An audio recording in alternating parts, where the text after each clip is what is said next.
The fire is almost gone, and beyond it the dark feels crowded. Not empty, not silent. Crowded.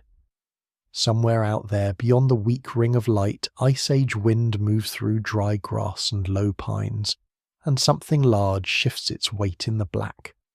A horse herd passed here earlier. Wolves may be following. Hyenas may be closer than they sound. Above it all hangs a sky so immense and so sharp with stars that it hardly seems like a ceiling at all. It looks more like a second wilderness opening overhead, cold and unreachable, filled with movements no one can control. The moon swells and thins, meteors cut across the night without warning. Storms arrive from nowhere. People sleep, wake, dream, sicken, recover, bleed, age, and disappear into the ground.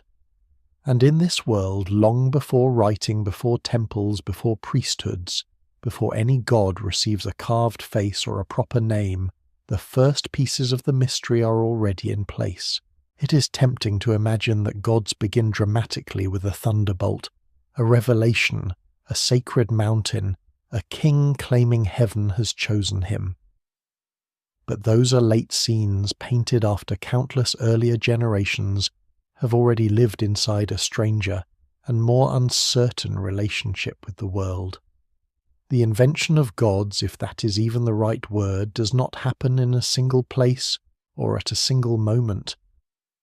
No hand lifts on one afternoon and creates the divine. No surviving voice says, "Here is the first god and here is why we made it." What survives in the record suggests something slower, deeper, and far more human. Not a sudden idea, but a gradual change in how people understand agency, death memory, danger, and the invisible causes behind visible events. Before we go deeper, take a moment to like the video and subscribe if this is the kind of history and mystery you enjoy. The question sounds simple at first. When did humans invent gods? Yet the moment it is asked seriously, the ground begins to shift. What counts as a god is a spirit. A god is an ancestor.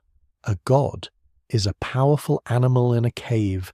Painting a god or something more fluid and older than that word allows.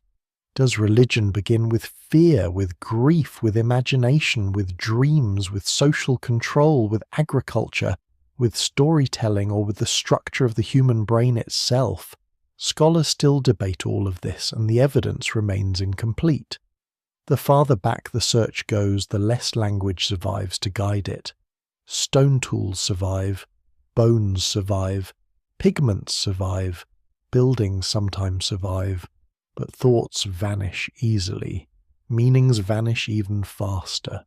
And yet the silence of prehistory is not complete. It never is. Human beings leave traces not only of what they eat and build, but of what they notice, what they repeat, what they treat differently from ordinary things. A buried child with unusual objects, a cave wall covered in animals painted far beyond the reach of sunlight, a skull handled long after death, a place returned to again and again for reasons that do not look practical. These fragments are small, but they are enough to suggest that early humans do not move through their world as mere opportunists reacting only to hunger and weather. They interpret, they remember, they attach importance. They seem to sense very early that the world contains presences and meanings not visible at first glance. That may be the true beginning of the story, not gods as personalities on high, but minds that refuse to accept the world as only surfaces and accidents. A branch cracks in the forest, and attention leaps toward intention. Something caused that. Something wanted that. A face appears in the rock. A voice comes in a dream from someone already dead. A child resembles a grandparent too closely. A sudden illness follows a broken taboo. A hunt succeeds after a ritual gesture and fails after it is neglected. Modern humans are still built to notice pattern motive and hidden agency with extraordinary speed because for most of our species' history, it is safer to assume a rustle in the grass is an animal, than to coolly calculate probabilities and be eaten while doing it. Some anthropologists and cognitive scientists argue that this habit of mind becomes one of the deep roots of religion. Not religion by itself and not gods fully formed, but a readiness to sense purposeful forces behind uncertain events. In that sense, the origins of gods may lie partly in a feature of the human nervous system. The mind over-detects agency. It guesses that things happen because someone somewhere intended them. This is useful in a dangerous world. It is also fertile ground for the supernatural. If thunder feels like action rather than mechanism, if dreams feel like travel rather than neural activity, if death feels like departure rather than cessation, then the unseen quickly becomes crowded. Not with abstract theology at first, but with presences, forces, watchers, ancestors, animal powers, owners of places, voices in the dark. But that explanation alone is too thin. Human beings do not invent enduring sacred worlds simply because they are nervous pattern seekers. Fear matters, but fear does not build ritual by itself. To understand why gods eventually appear, it helps to begin not with belief as a doctrine, but with experience. Early humans live in a world of astonishing uncertainty. A landscape can feed a group for weeks and then fail them. Rivers shift, herds vanish, winters deepen, children die suddenly. Skilled hunters make obvious mistakes and survive them while others do everything right and do not return.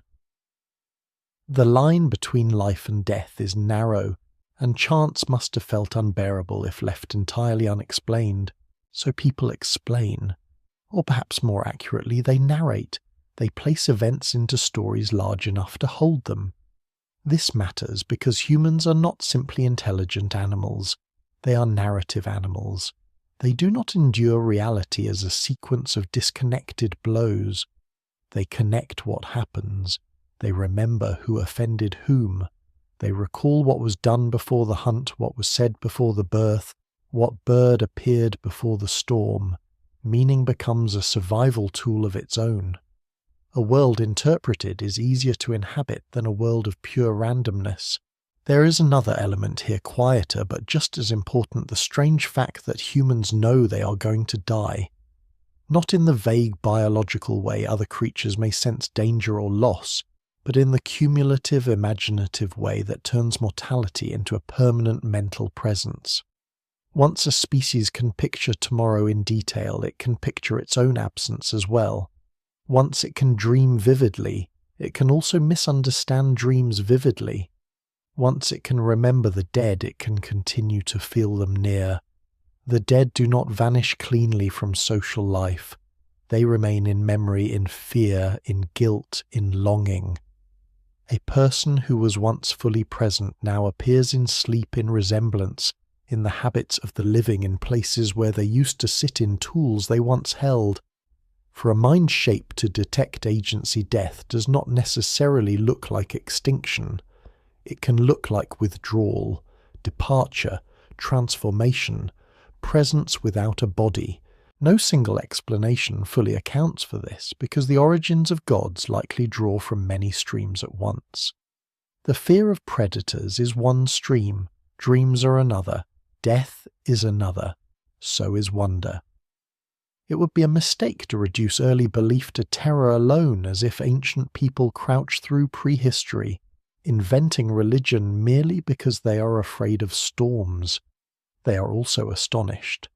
Anyone living close to seasonal migration moon cycles, birth decay, and the sheer scale of the night sky would encounter not just danger but recurring grandeur. There is order in the heavens and wildness on the ground. There is blood and blossom, catastrophe and return. The world can kill, but it can also overwhelm with beauty, pattern and abundance. Or may be just as ancient as fear. In many religious traditions much later, the sacred remains bound to both feelings at once dread and fascination, terror and attraction, the sense that something greater than ordinary life is close. This is one reason the oldest religious impulses may not look very much like later religion at all. There may be no commandments yet, no sacred books, no official myths in stable form. Instead, there are practices, gestures, prohibitions, repeated acts, whose meanings are partly shared and partly felt. A person does not step carelessly into a certain cave. A bone is placed a certain way. A body is painted. A hunt is preceded by a movement, a chant, a silence. The community does not separate practical life from spiritual life because it has not yet drawn that line. The visible and invisible belong to one continuous world. A river is waterfish, danger route, memory, and perhaps also presence. An animal is meat, skin, movement, rival, teacher, and perhaps more than merely an animal. This older sacred landscape is difficult for modern language to capture because the word God carries later baggage. It suggests named beings with personalities and family trees, guardians of cities, rulers of sky and sea, recipients of offerings, judges of morality. Those certainly come, and when they do, they reshape civilizations. But the first threshold may be humbler and stranger. It may be the moment humans stop treating every force as impersonal, or the moment they begin to act as though some places are charged with an invisible significance, not reducible to shelter or food, or the moment death becomes socially managed as a passage rather than a disposal, or the moment a dream is remembered as contact. The deeper one looks, the more the story becomes less about invention in the modern sense and more about emergence. Gods emerge out of layers of mental habit, emotional need, ecological pressure, and social memory. The human brain supplies certain tendencies. The environment supplies uncertainty and grandeur. Death supplies the wound that never fully closes. Community supplies ritual repetition. Over thousands upon thousands of years, these ingredients can produce systems of astonishing complexity. But in the beginning, nothing is systematic. There is no clean boundary where belief starts. There is only the slow accumulation of invisible assumptions about how the world works, and that slow accumulation begins far earlier than cities, far earlier than kings, far earlier perhaps than agriculture itself. Long before the first temple rises from shaped stone, people are already living in landscapes dense with signs. They hear messages in unusual events. They treat some objects as more than objects. They return to certain places for reasons the archaeological record can only partly recover. They bury some of their dead with care that exceeds necessity. They enter caves not to live in them but to mark them. They paint animals with precision and mystery in chambers where no daily task requires them to go. Scholars disagree about what exactly these actions mean, and caution is necessary. A burial is not always proof of theology. A painting is not always proof of worship. But taken together, these traces suggest that the path toward gods begins not in formal doctrine, but in the widening suspicion that reality contains layers. So the search for the first gods does not begin with a statue or a hymn. It begins with the kind of creature humans have become by the late Pleistocene, social, symbolic, intensely observant, haunted by death, prone to dream, exquisitely sensitive to pattern, and able to transmit meaning across generations. Such a creature is unlikely to remain forever in a purely material world. Even if no god yet has a name, the conditions for divinity already exist. The unseen is gathering shape. The dead are not entirely gone. The night is full of intention. The cave wall is waiting. The grave is waiting. The sky is waiting. And somewhere in that immense stretch of prehistoric time, long before priests record liturgies, or rulers claim descent from heaven, human beings begin doing something that will alter every civilization to come. They begin treating the invisible not as absence but as presence, Morning comes slowly across the Ice Age plain, not with comfort but with exposure. The dark retreats, and what it reveals is not safety, only detail. Frost clings to grass and bone. Tracks that could not be seen at night now appear in the damp earth, deer, hare, fox, and something heavier that pass close to camp, while the sleepers lay behind their skins and embers.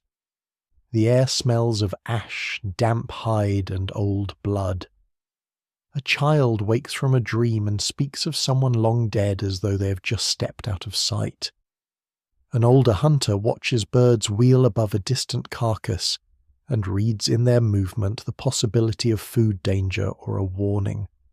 Nothing in this landscape is mute for long. Everything seems to point beyond itself. A sound may be only a sound, but it may also be a sign. A dream may be only a dream, but it may also feel like a visit. A death may look final, yet the dead continue to inhabit the living mind with such force that absence begins to feel like a different kind of presence.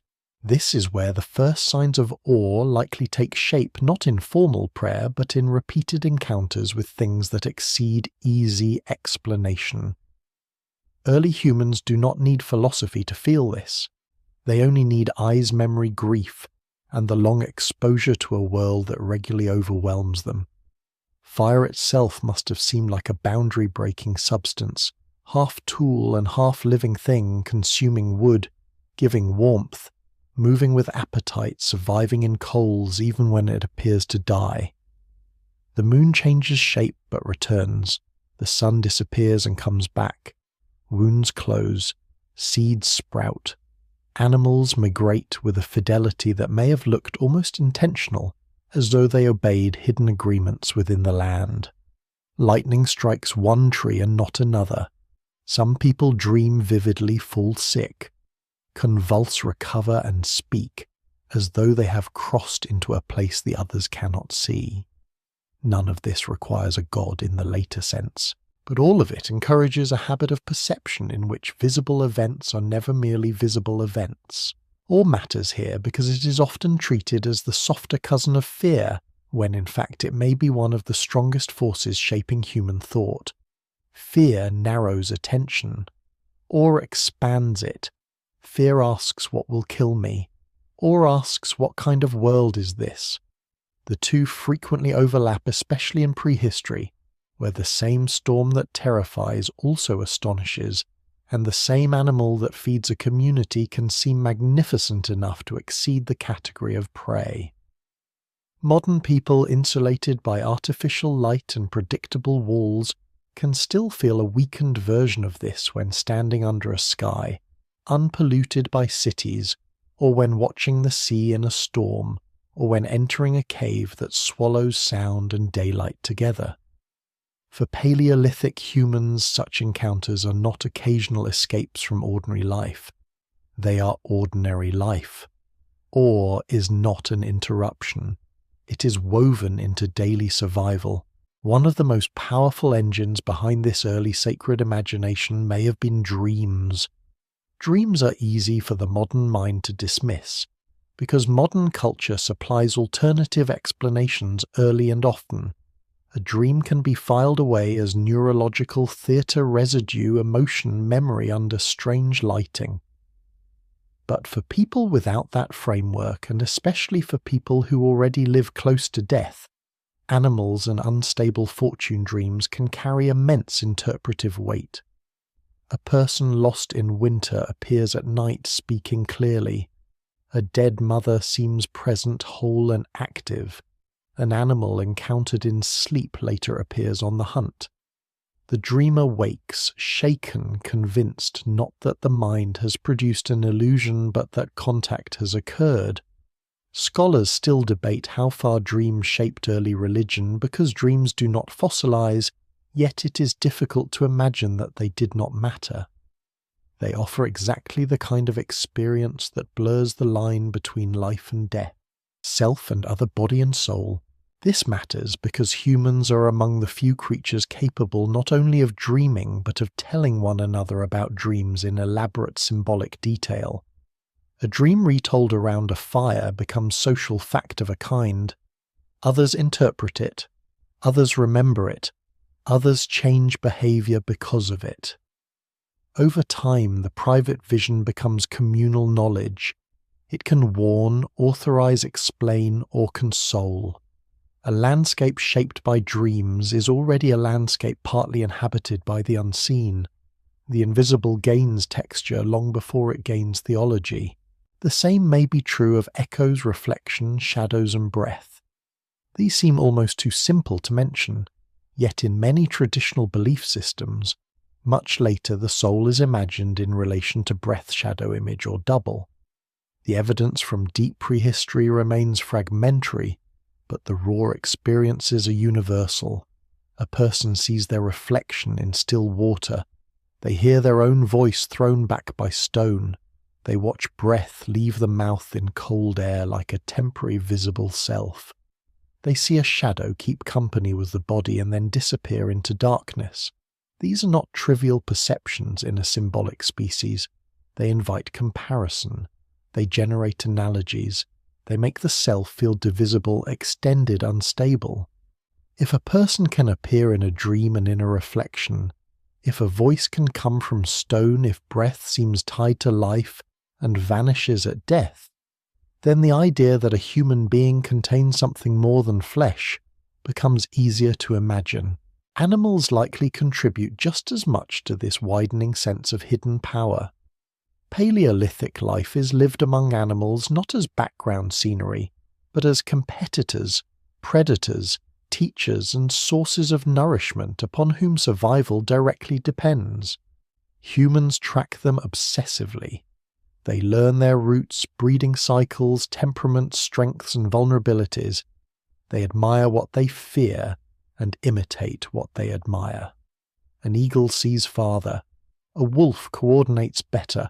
A stag moves with a grace no human can match. A bear disappears into winter sleep and emerges again, a pattern almost impossible not to notice. The distance between human and animal, so often exaggerated in later civilizations, may have felt less absolute in these early settings. Some anthropologists argue that this encourages forms of animism, the view that personhood or spirit is not confined to humans alone. In such a world, the boundary between species is more permeable in imagination, and sacred power may first gather around beings that are not yet gods but more than human presences. This helps explain why some of the earlier symbolic art so often returns to animals with such intensity.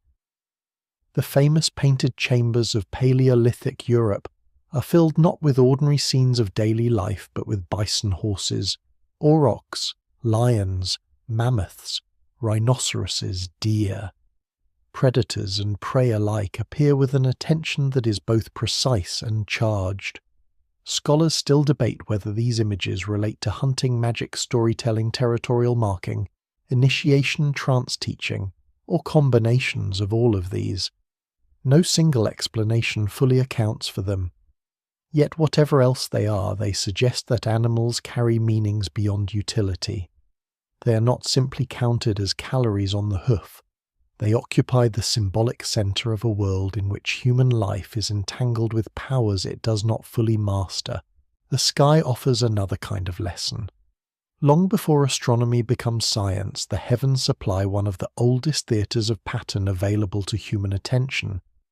Even a small group of foragers moving seasonally would notice that certain stars rise in certain times of year, that the moon controls rhythms of darkness and illumination, that solstices and equinox-like transitions affect migration, temperature, plant growth, and animal behavior.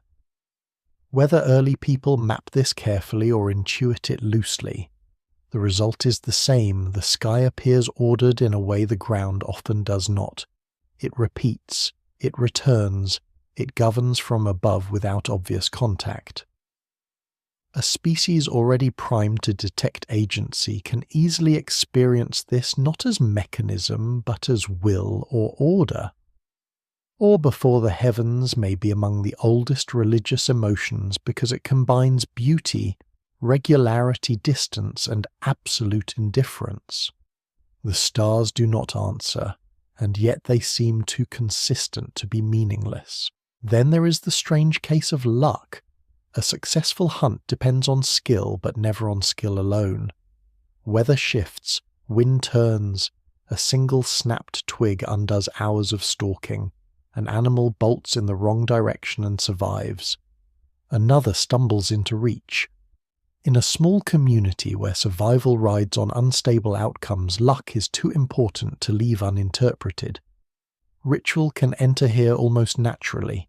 A gesture before departure, a restriction on food or sex before the hunt, a painted mark on the body, the carrying of a specific object.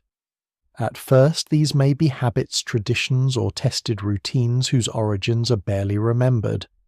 But if they seem to correlate with success, they gather force. The world starts to look responsive. It can be approached rightly or wrongly. There are better and worse ways to meet its hidden powers. This is not irrational in the crude sense often implied by modern hindsight. It is an attempt to manage uncertainty in a world where uncertainty kills. Even today, athletes, soldiers, surgeons, and gamblers develop rituals under pressure. The difference is that Paleolithic humans live inside pressure continuously, and their rituals are reinforced not by entertainment or superstition on the margins of life, but by the full weight of hunger, weather fertility, and death. Over generations, such acts can become traditional even when their original practical use fades. They become part of how reality is handled. Lesser-known details from recent anthropological thinking suggest that childhood may also play a role here. Human children are unusually dependent, unusually observant, and unusually prone to absorbing causal explanations from adults, long before they can test those explanations independently. In societies where the environment is dangerous and knowledge is inherited socially, children learn not just where to walk and what to eat, but what kinds of presence occupy a river, a grove, a cave, a burial place. They learn how to behave toward things that adults treat with caution. By the time they are grown, the sacred geography of their world feels less like a theory and more like the obvious structure of reality. Religion in this early sense may spread not through conversion, but through upbringing. It is breathed in with language, and still none of this yet requires gods with names. That is important. The first signs of awe do not necessarily lead straight to Olympus or Egypt or Mesopotamia. They may instead sustain a long era in which the world is alive with powers, but not yet ruled by distinct divine personalities. The sacred may be localized, fluid, situational. A dead relative matters here.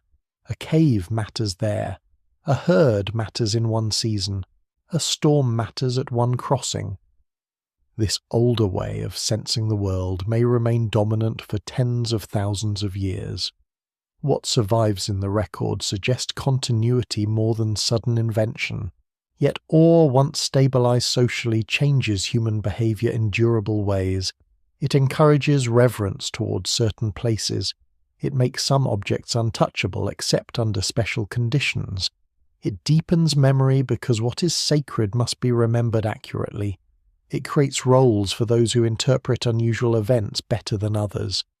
It can reinforce social cohesion if a group shares rituals tied to invisible forces. It can also intensify grief by turning the dead into beings who must be handled properly, not simply lost. Little by little, the unseen acquires structure. The earliest sacred world, then, is not a palace full of gods. It is a field of charged relationships.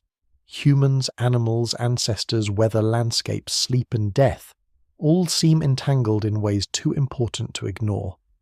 The evidence remains incomplete, and scholars argue over how much can safely be inferred from burials, art, and ethnographic comparison. But the pattern is difficult to miss. Long before scripture, long before temples, long before anyone writes down the deeds of heaven, human beings are already living as though some things in the world are more than they appear. They fear them, yes. They depend on them. They court them. They avoid offending them. They seek signs from them. Above all, they feel them. And from that feeling comes one of the most decisive turns in human history. Once awe attaches itself to memory and ritual, it does not remain an emotion. It becomes a way of organizing reality. The dead are no longer only absent. Dreams are no longer only private. Animals are no longer only creatures. Darkness is no longer only the lack of light. The world thickens with meanings. The invisible begins to take on obligations. And soon one of the most revealing places to look for those obligations will be the place where every society is forced to confront what it cannot master for long. The human body after life has left it. The body lies where the breathing once was. That may be the oldest human shock. A face remains a face for a while. The hands are still familiar hands. The hair, the scars, the shape of the shoulders, the marks of work and age all remain visible. And yet the person has gone somewhere impossible to describe. The body is present, unmistakably present, but whatever made it a person has slipped beyond touch. For any human community capable of memory, affection, and symbolic thought, this is not merely a practical problem. It is a wound in the fabric of ordinary understanding. What exactly has left? Where has it gone? Can it return? Does it linger? Does it need something? Can it help or harm the living? No matter how early in prehistory one looks, these questions sit quietly behind the treatment of the dead, because death creates the strongest possible contrast between flesh and presence. This is why burials matter so much in the search for early religion. Not because every burial proves belief in gods, and not because archaeologists can read graves like books, but because the dead force choices. A body can be abandoned, consumed by scavengers, left in the open, placed in water, burned, broken apart, preserved, covered, painted, carried, buried with care, or revisited again and again. Each choice says something about how the living understand the dead, even if it says that only dimly. The evidence remains incomplete, and scholars still debate where practical disposal ends and symbolic treatment begins. But what survives in the record suggests that long before humans build temples, many of them are already doing something highly significant with their dead. They are handling them as if death changes a person without erasing them completely. Some of the earliest burials associated with archaic and early modern humans remain controversial, precisely because the farther back the evidence goes, the harder it becomes to distinguish intention from accident. A body found in a depression may have been placed there deliberately, or it may have settled there through natural processes. A scattering of pollen once hailed as evidence for flowers in a Neanderthal grave may instead have come from burrowing animals. Archaeology has learned caution the hard way. Romantic interpretations are easy to make and hard to prove. Yet even with that caution, there are graves from the Middle Paleolithic, and later that are difficult to dismiss as random disposal.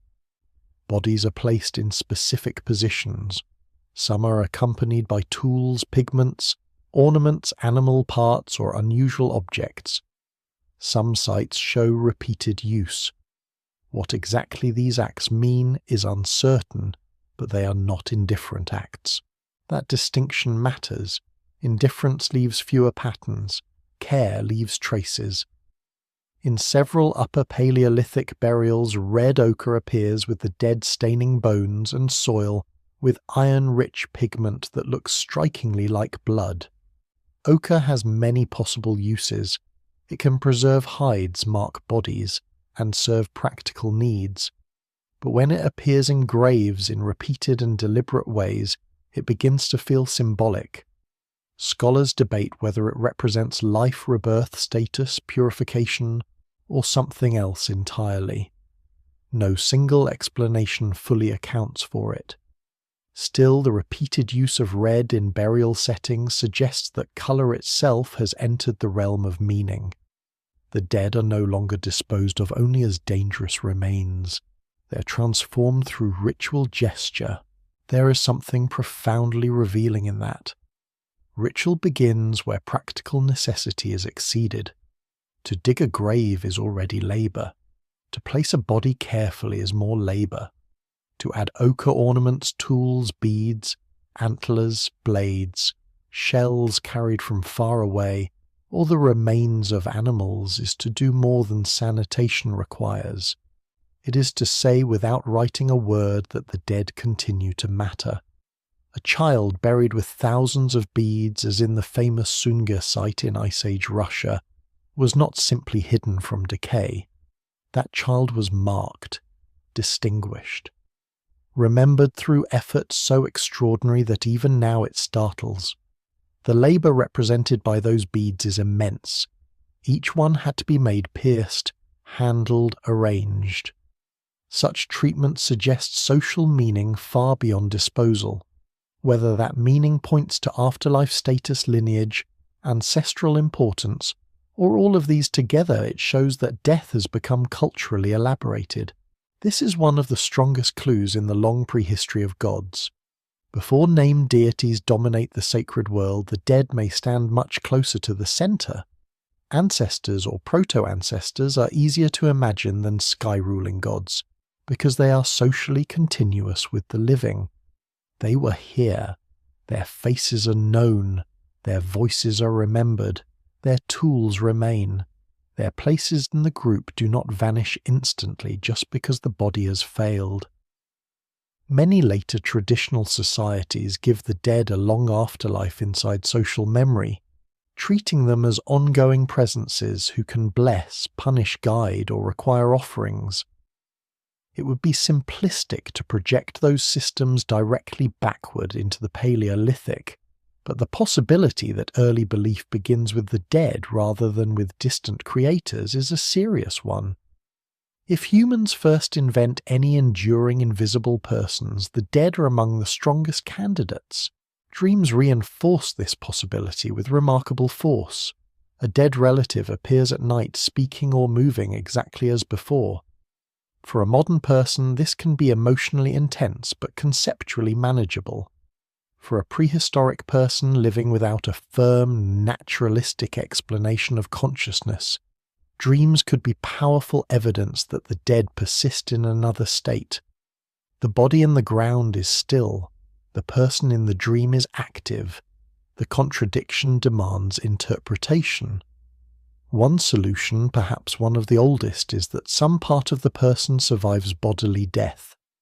Whether this surviving part is imagined as breath, shadow, soul image, or some other essence, it bridges an otherwise impossible gap. A burial then becomes not merely the handling of remains, but the management of a transition. That may explain why some graves appear prepared almost as if the dead are being equipped. Grave goods are often discussed in dramatic terms as proof that ancient people believed they would literally use these items in another world. Sometimes that may be true. Sometimes it may be too literal a reading. Goods in graves can also express who the dead were, what relations bound them to the living, or how the living wished to be seen by one another. A burial can communicate to the community as much as to the dead. But even that does not weaken its sacred significance, it only deepens it. Death is never only about the deceased. It reorganizes the living. It redistributes emotion, labor, memory, and authority. Ritual burial helps control that chaos. There are lesser-known details in the archaeology of burial that make this even more complex. In some prehistoric context, bodies are not left whole. Skulls are removed, curated, or repositioned. Bones are rearranged after decomposition. Secondary burial practices appear in which the dead are first allowed to decay elsewhere, and are later reburied in altered form. At sites in the later Neolithic and early village worlds, skull plastering and ancestor display will become much more visible, but the basic impulse may be older. The dead are not simply gone and done with. Their remains can remain active in social life. This is a difficult idea for modern societies, which often prefer finality and distance, but in many ancient communities the dead may have remained close physically and mentally for long periods.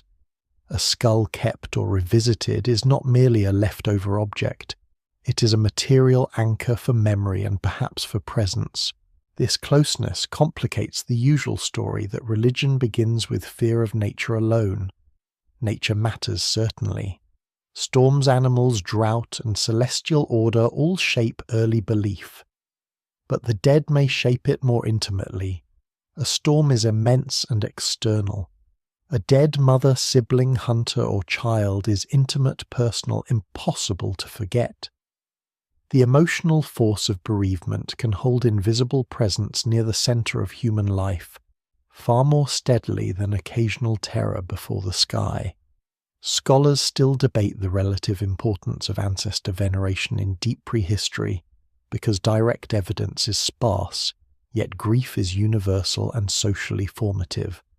Once communities begin remembering certain dead as more than memories, the path toward a populated, unseen world grows much clearer. There is another practical dimension to burial that may have helped transform death into sacred action. Corpses are dangerous. They attract scavengers.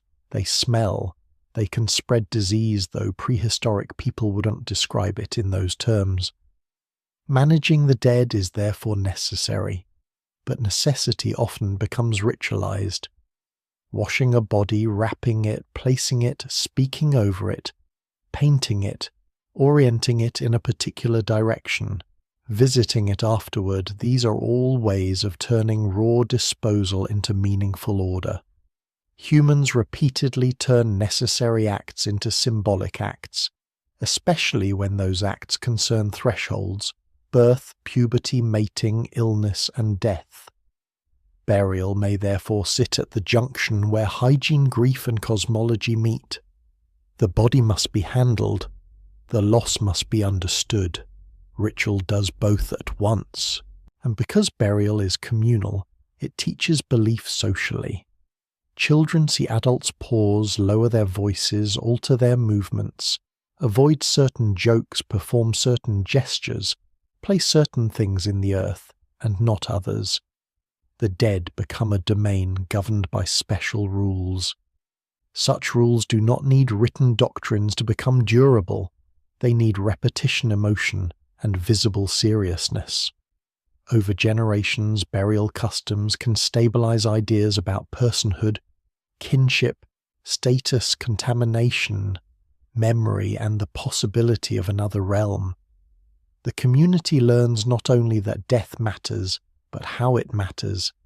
This is one of the ways invisible worlds become inherited.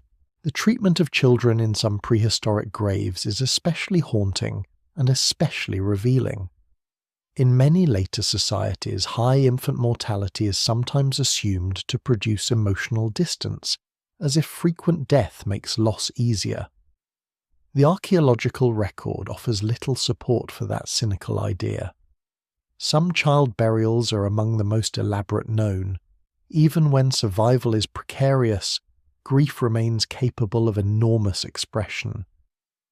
The burial of children with care ornaments and pigment suggests not only love, but the extension of symbolic value to lives that had scarcely begun. That is important because it widens the sacred field. Meaning is not reserved for accomplished adults alone. The dead child, too, is held within a world of ritual concern. A community that buries its children with care has already crossed far beyond mere practicality. Of course, caution remains essential. Not every grave good proves belief in an afterlife. Not every careful burial implies a soul concept. Archaeologists are right to resist overconfident storytelling, because once symbolism enters interpretation, it becomes easy to see certainty where only plausibility exists. A bead may mark identity rather than equip a spirit. Ochre may be tradition rather than theology. A curled body may reflect the shape of a grave rather than fetal rebirth symbolism. The evidence remains incomplete and many older claims have been softened or abandoned. But the overall pattern still points in one direction. The dead are being treated as socially and symbolically potent beings. They require more than removal. That requirement may be one of the first great training grounds for religion. To bury is to admit that a person is no longer alive and yet not reducible to waste. To revisit the grave is to sustain a relationship across absence. To furnish the dead is to imagine continuity, whether literal or remembered. To fear the restless dead is to grant them agency. To invoke ancestors is to create an invisible community parallel to the living one. None of this yet demands gods as later civilizations will know them, but it produces something just as important, a structured unseen population. Once the dead can remain socially real, the human mind has already stepped far into sacred territory, and sacred territory rarely stays confined to graves. The logic spreads. If the dead linger, perhaps places do too. If bones carry presence, perhaps caves do as well. If red ochre can transform a burial, perhaps images deep in darkness can transform a hunt, a season, a soul. The same species that lowers its dead into the earth with pigment and beads is also in other places moving beyond the reach of daylight to paint walls no ordinary task requires. There too the visible world is being treated as only one layer of something deeper.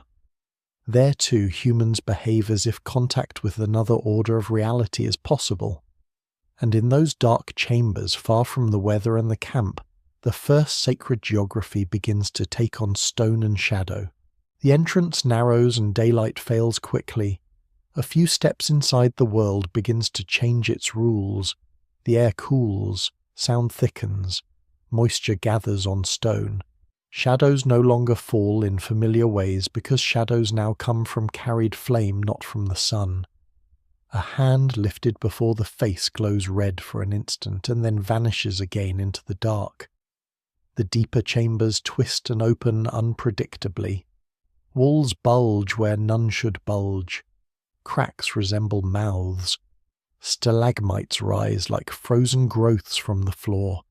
The cave does not feel built for ordinary human life. It feels borrowed, entered on uncertain terms, like a place belonging first to darkness itself, and only secondarily to the living. Anyone who has walked deep underground knows how quickly the mind begins to people such spaces. Distance becomes difficult to judge.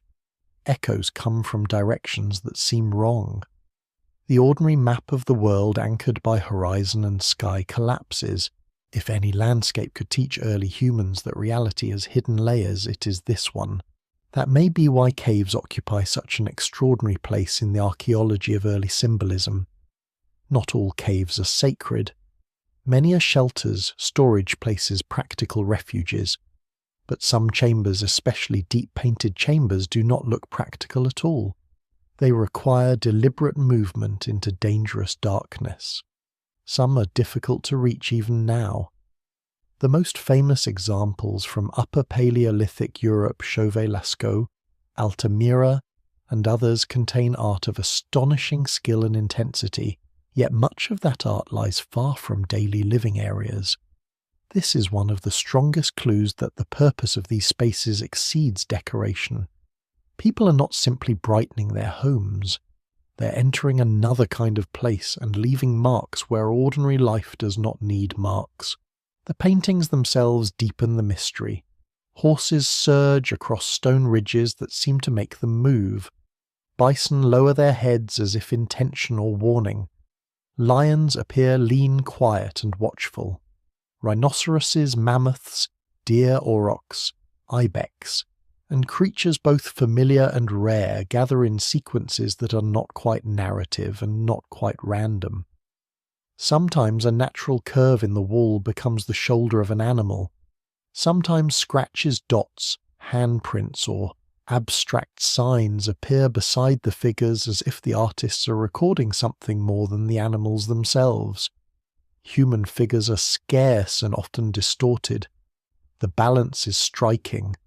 The caves are full of life, but not of ordinary human life.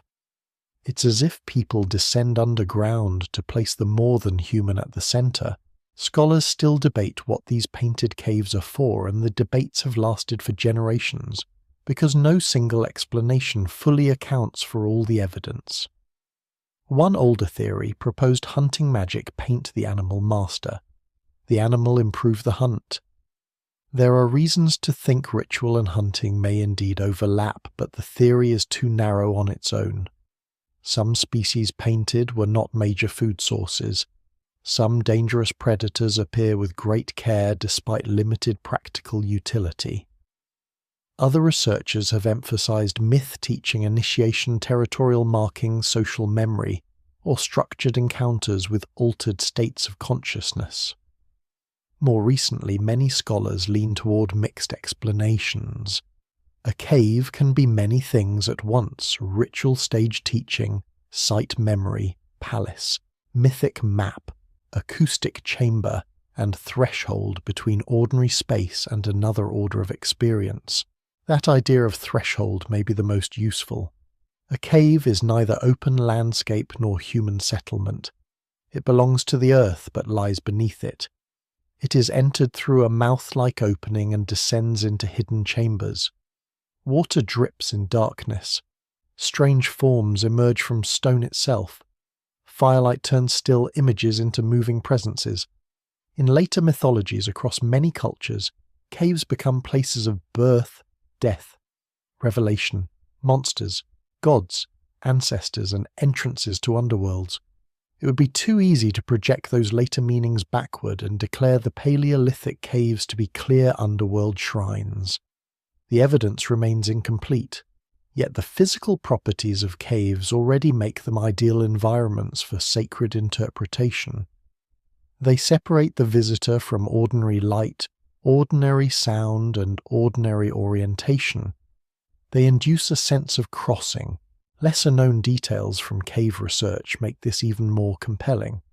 Some deep chambers have remarkable acoustics with echoes that amplify certain spots more than others.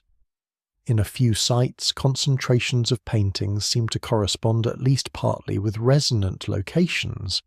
This does not prove chanting or drumming, but it raises the possibility that sound mattered in these spaces as much as sight. A torch flickering against painted forms accompanied by echoing footsteps, breath, voice, or percussion would create an experience far more immersive than a modern photograph can suggest. The cave would not be a gallery. It would be an event. It would surround the body and destabilize the senses. The handprints are especially haunting. Negative hands created by blowing pigment around the hand pressed to stone leave behind a silhouette of someone who was there and is gone now. Positive hands pressed or painted directly do something similar. They are among the clearest moments in prehistory where an individual seems to say, "I was present here." But even that may be too modern an interpretation. The handprint is not a signature in the modern sense. It is more ambiguous, more charged. A hand on a cave wall deep underground is both a trace of a person and a kind of partial self detached from the body. It is presence-made image. It is contact between flesh and stone. In a world already sensitive to shadows, reflections, doubles, and enduring traces of the dead, such marks may have carried meanings beyond identity alone. They make the cave wall itself into a meeting surface between human and something other. Then there are the rare composite or ambiguous figures, human and animal mixed, or human forms, rendered in ways that seem transformed. These figures are not common, but where they appear they have attracted endless fascination, because they hint at a mental world in which boundaries can be crossed. The so-called Lion Man from Hohenstein-Stadel, though not a cave painting but an ivory figurine from the Upper Paleolithic, stands as one of the most startling examples. Carved tens of thousands of years ago, it appears to combine human and lion features in deliberate form. Scholars debate what it represents. a mythic being, a masked person, a visionary image, a ritual role. The evidence cannot decide, but such objects suggest that early sacred imagination is not limited to isolated animals or dead relatives. It is capable of hybrid presence transformation and beings that belong to neither ordinary category completely. If gods have distant ancestors, some may begin in exactly this zone between species dream and ritual performance. Caves also preserve signs of repeated return: soot marks, footprints, torches, engravings layered over time and repainting all imply that these chambers are not visited once and forgotten.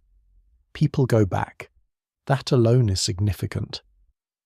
Returning to a difficult place usually means the place has value not exhausted by practical use. A deep cave may become what later societies would call a shrine, though the word risks imposing too much structure. Better to say that some caves seem to become charged places in collective memory. The group knows them, reaches them, uses them under conditions that are probably special. Not everyone may go, not everyone may understand. The space begins to accumulate authority. This is important because sacred space is one of the great inventions of human culture. A sacred place is not merely a useful place. It is a place where reality feels denser. Rules may shift and actions matter differently. The existence of such places changes society because it creates geography out of meaning. Certain locations now demand behavior. They may require preparation, permission, silence, paint, song, abstinence, or fear. Once a community agrees that some places are unlike others, the world becomes organized not only by food and danger, but by significance. That is a profound transformation, and the caves may be among its earliest durable expressions. Some researchers have also suggested that the sensory deprivation and danger of deep cave entry could contribute to altered states. Darkness, flickering light, smoke, echo, confinement, and physical strain all affect perception. If combined with fasting, rhythmic sound, or other ritual practices, they could intensify visionary experience. This is one reason shamanic interpretations have remained influential, though they are contested. Ethnographic comparisons with later hunting and foraging societies can be illuminating, but they must be handled carefully. No Ice Age artist can be interviewed, and no living tradition is a direct fossil of Paleolithic thought. Still, the idea that caves serve as places where some people seek contact with spirits, animal powers, or other realms remains plausible because it fits both the sensory environment and the symbolic density of the art. Another surprising detail is how little the cave art sometimes resembles simple storytelling in sequence. Instead of one clear scene, many walls hold layered accumulations. One animal superimposed upon another marks added generations apart clusters of signs whose meaning is lost. This layering suggests that the cave is not a single message but a continuing conversation. People add to what is already there. They respond to older marks. They inhabit a symbolic tradition extending beyond one lifespan. That continuity matters enormously. It means the cave may function not just as sacred encounter, but as collective memory. Images endure in darkness, while the makers die.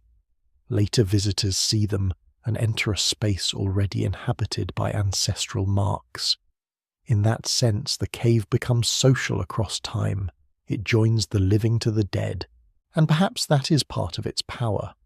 Underground, in a chamber visited by firelight, surrounded by images made by unknown hands years or generations before a person stands among presences. Animal presences, human presences, ancestral presences. The cave wall carries memory without words. What survives in the record suggests that the world below ground becomes one of the first enduring theatres in which humans stage relationships with the unseen. Not unseen because nothing is there, but unseen because what is there belongs partly to another order, memory, spirit, danger, transformation, sacred force. The step from such places to later gods is still a long one. It should not be rushed. A cave painting is not yet a temple cult. A handprint is not yet a theology. But the mental architecture is becoming clearer. Humans are distinguishing certain places from ordinary places. They are filling darkness with image and significance. They are performing acts that seem designed to reach beyond immediate utility. They are entering environments where animal life, death memory, and altered perception overlap. The visible world is being opened from within as though stone itself can reveal another layer if approached correctly. And in those layers, one kind of presence appears again and again with overwhelming force: animals.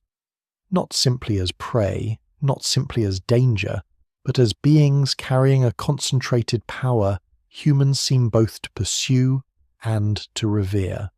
To understand when gods begin, it is not enough to stand before graves and caves. It is also necessary to follow the hunters out again into the cold, open world and see the creatures they depend on with different eyes, not as resources alone, but as neighbours, rivals, teachers, and perhaps the first bearers of the sacred. The herd appears first as movement, then as sound, and only after that as bodies. A ripple along the far grass, a tremor underfoot, the brief flashing line of horns in morning light. Then the full animal mass resolves itself from the landscape, as if the land has decided to stand up and run. For a hunting people, this is never a neutral sight. It is promise and risk at once. The herd means food, hide, sinew, bone tools, warmth, survival. It also means failure, injury, trampling, wasted effort, and the sharp humiliation of watching life escape over the ridge after hours of silence and patience. To live near animals at this level of dependence is to study them with an intensity modern people rarely experience. Every movement matters. Every season matters. The difference between famine and abundance may rest on whether one species turns left at a river crossing and another arrives 2 weeks late. Under such pressure, animals do not remain mere background creatures. They take on weight, presence, character. They become central facts of the universe. This is why some of the oldest sacred feeling may gather not around sky gods or creator beings, but around the more immediate powers of animal life. The hunter watches the stag and sees more than meat.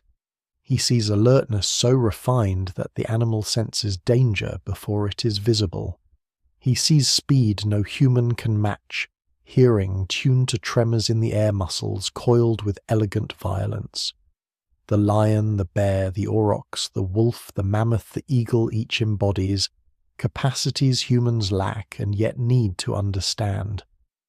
In a world where survival depends on reading animal intention, it becomes easy to imagine that animals possess inner force knowledge or agency beyond the ordinary. Some anthropologists have long argued that early religion may emerge within this field of attention, where animals are not just hunted things, but powerful others whose cooperation, appearance, disappearance, and death all require explanation. This does not mean Paleolithic people simply worship animals in some uncomplicated sense. That old idea repeated too loosely obscures more than it reveals. What survives in the record suggests something subtler. Animals may be treated as persons of another kind, beings with whom humans enter into dangerous exchange. A hunt is not merely a mechanical act of acquisition. It can feel like a relationship governed by rules, respect, and risk. Even in much later foraging societies documented by ethnographers, prey animals are sometimes understood as giving themselves under certain conditions, withholding themselves under others, or requiring proper ritual treatment after death.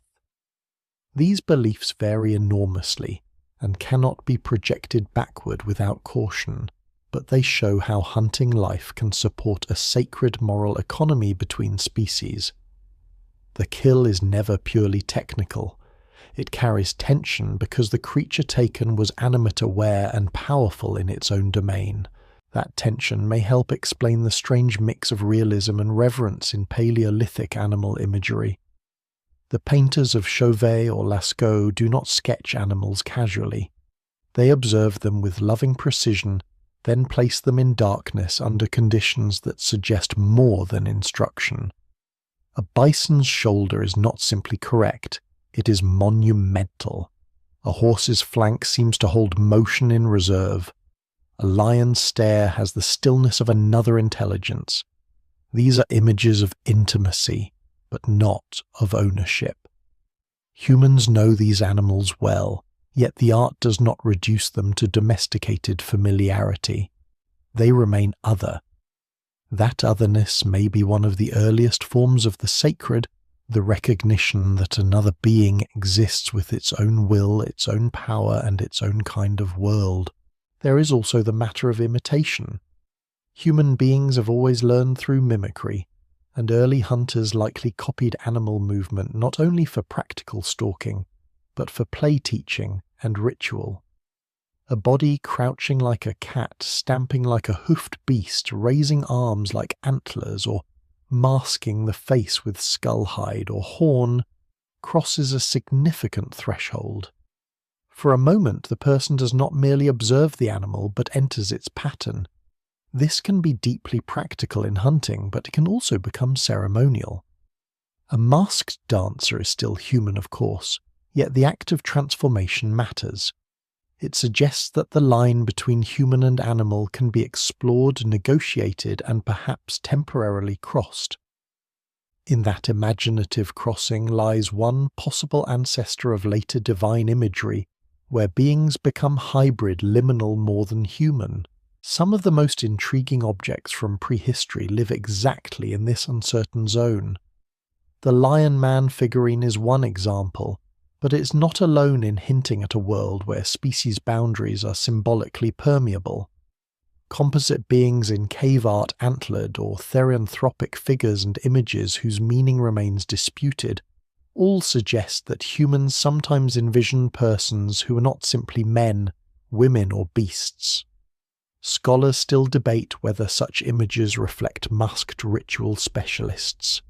Mythic beings, visions seen in trance, or narrative figures from traditions now lost beyond recovery. The evidence remains incomplete. Yet whatever the answer, these forms reveal a mind already capable of imagining that sacred power might take shape through animal-human fusion rather than through distant abstraction. Before gods rule cities, sacred beings may wear fur, horn, claw, and human posture at once. This possibility becomes even stronger when one considers how much knowledge early humans derived from animals. Animals locate water, predict weather, reveal the season, teach routes across landscapes, and expose the health of an ecosystem, long before humans could describe ecology. Birds gathering may indicate carrion. Ungulate paths reveal safe crossings. Predator absence can mean disturbance. Migration teaches time. Hibernation hints at disappearance and return. A bear going into the earth and emerging months later must have carried an almost impossible symbolic charge for human observers. So too the annual shedding and regrowth of antlers, the metamorphosis of insects, the return of salmon, the sudden abundance of spawning fish. After lean periods, the near magical navigation of birds. To modern science, these are biological processes. To prehistoric humans, they are recurring marvels built directly into survival. The world teaches through animals, and what teaches may easily become sacred.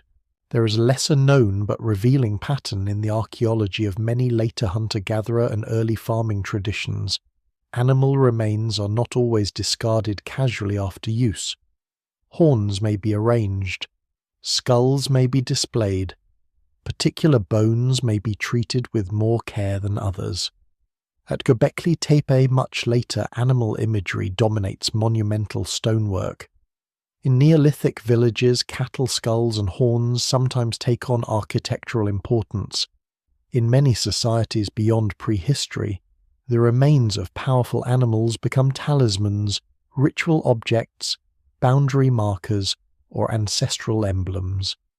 None of this proves a single continuous tradition from the Paleolithic onward, but it does suggest a durable pattern in human thought. Animals repeatedly become vessels for concentrated symbolic force.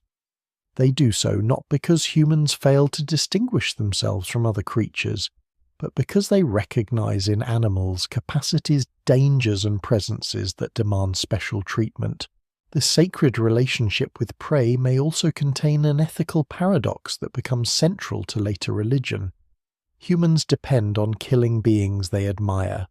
That contradiction needs handling. The hunter cannot survive without taking life, yet repeated close attention to animals makes pure indifference difficult. One solution is gratitude, another is apology, another is ritual control, another is the belief that the animal spirit returns, renews, or permits the hunt under proper conditions. Ethnographic records from various circumpolar and indigenous traditions much later show how elaborate this logic can become, though no direct line can be assumed. Still, the basic problem is ancient. How does a symbolic species live morally with the killing that sustains it? Sacred practice offers one answer by placing the act inside a larger relationship rather than treating it as brute extraction. Predators intensify this sense of animal power in a different way. Prehistoric humans are not only hunters. For much of their history they are also hunted. Lions, wolves, leopards, bears, hyenas, and other carnivores compete with them for territory, scavenge carcasses and dominance. This is a world in which humans are not automatically at the top. They share the landscape with eyes that gleam outside the firelight and teeth that can make a person vanish into brush within seconds. Fear of predators is not abstract. It is lived nightly bodily. Yet fear alone does not explain the fascination predators hold in early imagery. They are dangerous, yes, but also embodiments of mastery. To watch a lion move through grass or a wolf pack coordinate at speed is to witness forms of excellence. The predator becomes a mirror for human ambition, a rival whose strengths may be envied as much as dreaded. This may be why later warrior societies across the world so often identify themselves with predator qualities, and why masks, skins, claws, and teeth carry prestige. The roots of that symbolic appropriation likely reach deep. Humans do not merely defend against animal power. They borrow it. They wear it, name themselves through it, tell stories with it. A child growing up in such a world learns quickly that species are not just biological categories. They are moral, symbolic, and emotional ones. The wolf may stand for more than the wolf. The bear may stand for more than the bear. This does not automatically make them gods, but it does make them carriers of sacred charge. Ancestor belief may intertwine with this animal field in ways that are now almost impossible to disentangle. In some later traditions, clan origins are traced to particular animals. In others, dead relatives return through animal signs. Elsewhere, shamans travel in animal form or speak with animal masters. Deep prehistory offers only scattered hints, yet the logic is coherent. If the dead remain near, and if animals already seem to possess unusual agency, then the two spheres can overlap. A bird seen after a burial may become more than a bird. A recurring animal at a particular place may become linked with memory, lineage, or taboo. The sacred world thickens not by neatly separating categories, but by allowing them to bleed together. All this suggests that one of the earliest religious revolutions is not the invention of a supreme being, but the discovery that human life takes place inside a network of relationships with non-human powers. A person is not alone in a neutral environment. He lives among presences. Some feed him, some stalk him, some guide him, some appear in dreams, some return in carved ivory or painted stone. Some may become ancestors of myths that later civilizations only dimly remember. The word animism is often used here, though it can be both useful and misleading. Useful because it captures the sense that agency and inwardness are not limited to humans. Misleading because it can sound like a tidy doctrine rather than a lived and shifting orientation to the world.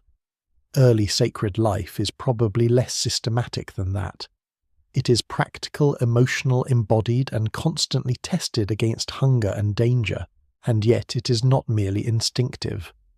Over time, repeated relationships with animal power seem to produce specialist people more skilled at interpreting signs, performing transformations, or handling the dangerous crossings between human and non-human realms.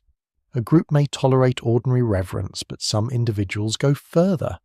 They fast, they bleed, they dream harder, they perform, they enter states others fear or admire. In later societies, such people may be called shamans, healers, seers, ritual experts. The label is modern and imperfect, but the role may be ancient. Once sacred power is thought to move through animals' dreams and altered perception, someone must learn to travel that terrain more deliberately than others.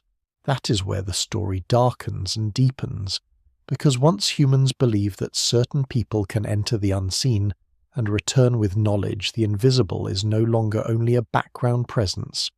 It becomes a domain that can be approached, negotiated, and perhaps controlled. Animal power no longer lives only in the herd, the predator, or the painted wall.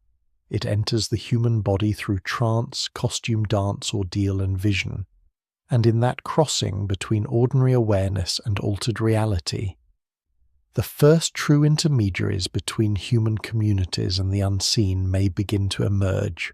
Night gathers differently when a community expects one person not merely to sleep, but to go elsewhere. The fire is low. Bodies settle under hide and fur.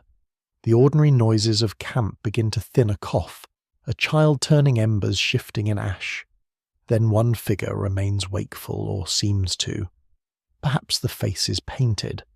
Perhaps a drum begins in a slow repetitive pulse. Perhaps there is only breathing, rocking silence and the long patience of darkness. In later centuries, many cultures will call such a person a healer, diviner, medium, ecstatic, or shaman. Though every word comes with problems and no Ice Age community left a title behind.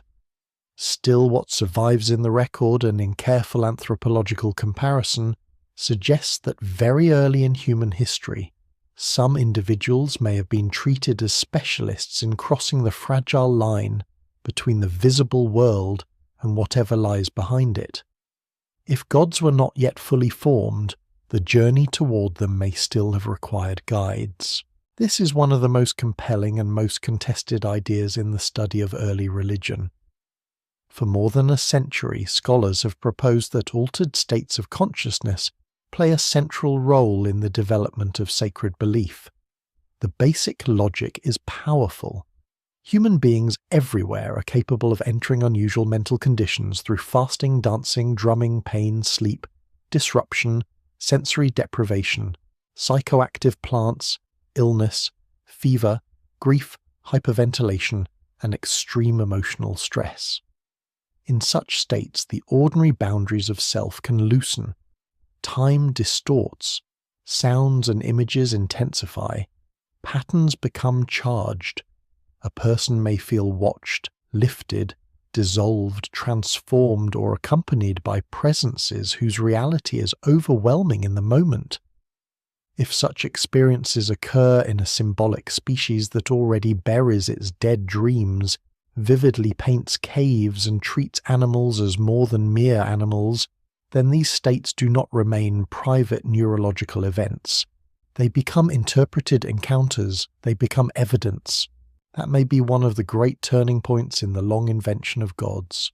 Or burial dream and animal power prepare the ground, but altered states give many of those invisible possibilities a felt immediacy. A dream can be dismissed by others. A trance performed publicly, especially if it is followed by healing prediction or persuasive speech, is hard to ignore. The community sees the person shake, chant, withdraw, collapse, recover, or return, with knowledge that seems to exceed ordinary awareness. Scholars still debate how much of this can be projected back into the Paleolithic, because archaeology rarely preserves states of mind directly. But the evidence remains suggestive. The deep cave environments, the strange hybrid figures, the repeated ritual spaces, and the enduring human tendency toward ecstatic practice all point toward the possibility that some people were already occupying roles defined by unusual access to the unseen. The word shaman is often used for these roles, but it should be handled carefully. Strictly speaking, it comes from specific Siberian contexts, and was too often universalized by earlier scholars, as though every ritual expert everywhere were the same kind of figure. That simplification has been criticized for good reason. Human cultures vary too widely for one label to fit neatly across all times and places. Yet the underlying pattern remains valuable. Many societies, ancient and recent, distinguish between ordinary members and certain people who specialize in crossing thresholds between sickness and recovery life, and death, human and animal waking and dream village and wilderness. Whether one calls them shamans or not, such specialists matter because they turn diffuse sacred feeling into social role. And roles change everything. Once a group recognizes that some individuals are better at entering unusual states, remembering dreams, reading signs, or dealing with the dead, sacred power begins to concentrate. It is no longer everywhere in exactly the same way. It can now be approached through people with particular knowledge, temperaments, or reputations. This does not yet create priesthoods in the later institutional sense, but it creates authority. A talented hunter has one kind of authority. A successful toolmaker has another. A person who seems able to speak with spirits, retrieve lost souls, cure strange illnesses, or locate game through vision has a different and potentially deeper one. The invisible starts to acquire interpreters. There are good reasons to think such authority might have emerged very early. Human beings are extraordinarily responsive to ritual performance. Repetition, rhythm, costume ordeal, and emotional intensity all make experiences feel more real and more collective. A figure wearing antlers, animal skins, or body paint can become in the minds of witnesses not just disguised but transformed. Firelight strengthens the effect. In darkness or flickering torchlight, the body becomes unstable to perception. Movements blur. Shadows enlarge. A dancer can seem more than human. This is one reason composite figures in cave art remain so provocative. Whether they depict mythic beings, masked practitioners, or visions, they suggest a symbolic world in which transformation is imaginable and perhaps expected. Some researchers have linked Upper Paleolithic art to trance imagery itself. Certain abstract signs in toptic patterns and hybrid forms have been interpreted as visual motifs associated with altered states. The theory is attractive because it connects cave experience, sensory stress, and visionary imagery into one framework. But it is also controversial. Human perception in altered states does produce recurring visual phenomena, yet not every dot, zigzag, or ambiguous figure must be reduced to neurology. The danger is over-explaining symbolic complexity with one mechanism. No single explanation fully accounts for the art. Still, the broader claim that altered consciousness could have shaped sacred imagery and social ritual remains plausible and influential. What makes altered states especially powerful in the origins of religion is that they feel authoritative from the inside. A person who sees a dead relative in a dream may wake uncertain. A person who endures prolonged ritual stress and experiences the dead as present may feel transformed beyond argument. In many later traditions, vision does not merely illustrate belief, it creates belief. A seer does not reason a spirit into existence. The spirit arrives or seems to in experience. Once such experiences are narrated, repeated, and socially validated, they become part of collective knowledge. The unseen no longer rests only on inference from death or weather, it has witnesses. This may also help explain why sickness and healing are so often bound to early religion. Illness is one of the oldest sources of helplessness in human life. It comes invisibly, unpredictably, and sometimes vanishes just as mysteriously. A person burns with fever, mutters, strangely convulses, wastes away, or recovers after ritual attention that cannot be easily disentangled from natural variation. In communities without biomedicine, the healer who can make sense of such episodes holds enormous value. Healing rites do not need to be medically effective in the modern sense to matter profoundly. They organize fear, attention, care, and hope. They may reduce stress, reinforce communal support, and sometimes genuinely help. Just as important, they explain suffering by locating it in a world of spirits, offended powers, lost souls, broken taboos, or intrusive forces. Pain becomes narratable. The lesser-known detail here is that many early ritual specialists in ethnographic comparison are not simply respectable officials. They are often marked by liminality. They may be unusual, emotionally intense, physically afflicted, socially ambiguous, or shaped by periods of isolation and ordeal. Their authority comes partly from having crossed something dangerous. That pattern may be very ancient. A person who nearly dies, survives fever, suffers seizures, dreams continuously, or behaves strangely may be feared in one context and revered in another. What looks like pathology to one observer can look like calling to another.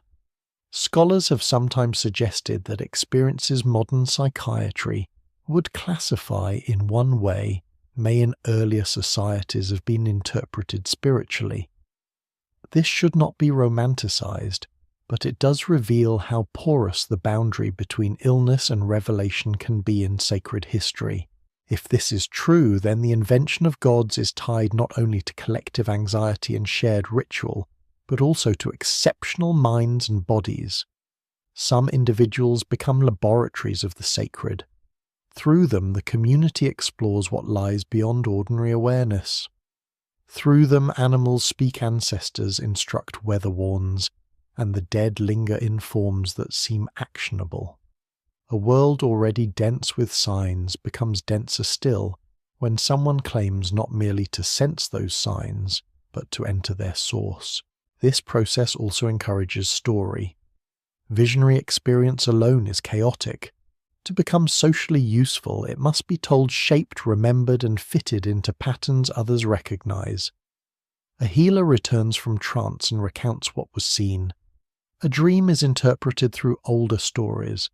A successful cure confirms a narrative. A failed ritual may require new explanation. Over time, these explanations harden. The invisible realm gains recurring inhabitants. Pathways, dangers, and rules. This is a crucial step. Spirits stop being isolated impressions and begin to form a kind of population. Certain beings appear again and again. Certain animal powers recur. Certain ancestors become more potent than others. A hidden geography takes shape, and with it the beginnings of myth. Myth in this early sense is not fiction. It is structure. It takes unstable experiences and organizes them into memorable form. The ritual expert becomes one of its main custodians because memory itself is part of power. In non-literate communities, what is remembered well can govern behavior for generations. This matters enormously for the later rise of gods. A god is not just a feeling of unseen presence. A god is a recurring invisible being known through stories, rituals, symbols, and expectations shared beyond one person's private vision. Altered states may therefore help supply the raw material, while collective memory turns that material into durable sacred identity. It is also possible that altered states helped collapse the distinction between human and animal in especially powerful ways. A dancer in antlers, a dream of flight, a vision of becoming prey and predator. At once the felt sensation of leaving the body or entering another form, such experiences could reinforce the idea that human identity is not fixed. In many later traditions, the ritual specialist travels in spirit, transforms into animal companions, or negotiates with masters of game. Again, these comparisons must be used carefully. Paleolithic Europe is not Siberia, the Americas, or Australia. Yet the broad human capacity for symbolic transformation is undeniable, and the archaeological hints fit well enough to keep the possibility alive. None of this means the earliest religious world is organized yet around high gods, moral creators, or celestial kings. That comes later, if it comes at all. The sacred world emerging here is more fluid, more immediate, and more dangerous. It is a world of crossings between dream and waking corpse and ancestor beast, and human cave and open plain sickness and cure vision and social truth. The ritual specialist stands in the middle of those crossings and gives them shape. In doing so, such figures may have become among the first people in history whose authority rests substantially on access to invisible powers. And once that happens, religion can begin to stabilize in new ways. The unseen is no longer merely encountered by chance, it can be sought, managed, performed, shared. A group can gather not only to survive together, but to enter symbolic relation with powers that seem to govern survival itself. The evidence remains incomplete, and scholars still argue about how much can really be inferred from caves, figurines, and ethnographic analogy. But the broad trajectory is difficult to avoid. As human societies become more symbolically complex, certain people begin acting as bridges to the invisible, and those bridges help turn scattered sacred intuitions into communal systems. For tens of thousands of years that may be enough. Small groups, mobile lives, fluid spirits, animal powers, ancestor presence, ritual specialists charged places, no temples, no cities, no tax-supported priesthoods, no gods with fixed domains written in stone. But then the ground changes. Forest becomes field. Herd movement gives way to fenced animals and stored grain. Seasons are counted more carefully because hunger now depends on the earth behaving on schedule. Villages hold people in one place. Ancestors remain not in memory alone but in land. And under those new conditions the invisible will change with human life. What had once been fluid and roaming may begin to settle, take names, demand offerings, and attach itself to soil, harvest, and walls. The first field does not look like a revolution. It looks small, vulnerable, almost disappointing. A patch of cleared earth, scratched soil, seeds pressed in by hands that have no guarantee of return. A few cut stalks drying near a shelter that is no longer meant to be abandoned next season. Perhaps some animals are penned nearby restless and loud in a way wild herds never are. The old life has not vanished at once. People still hunt, they still gather, they still move sometimes, but the balance is shifting. For countless generations, human beings follow food across the land. Now in a handful of regions at different times they begin asking the land to stay. That request changes everything, including the unseen world. Agriculture is often described as an economic change, and it is certainly that. It alters calories, laborious disease, family size, hierarchy, and settlement. But it is also a spiritual turning point of enormous importance, because it transforms the structure of dependence. A mobile forager depends on many landscapes in sequence. A farmer depends with terrifying intensity on a particular piece of ground, a particular rhythm of rain, a particular timing of flood, frost, pests, and germination. If the old sacred world is fluid spread across animals, caves, ancestors, dreams, and moving seasons, the new one begins to narrow and thicken around place. The field becomes charged, the granary becomes charged, the boundary stone, the house floor, the storage pit, the planted seed, the returning ancestor beneath the village, all of these gather meanings that hunter life did not emphasize in quite the same way. This does not happen because farming people suddenly become more superstitious. It happens because settled life creates new kinds of vulnerability and memory. A foraging band can leave a failing patch of land more easily than a farming village can leave sown fields, wall-stored grain, and buried kin. Once people invest labour in one place season after season, chance becomes heavier. Rain that comes too late is no longer an inconvenience. It is catastrophe. Insects are not a nuisance. They are famine with wings. A field can look healthy for weeks and then fail. A herd animal can sicken and infect the rest. A flood can nourish one year and erase the next. The farmer's world is still natural, but it is now tied to cycles that demand regularity.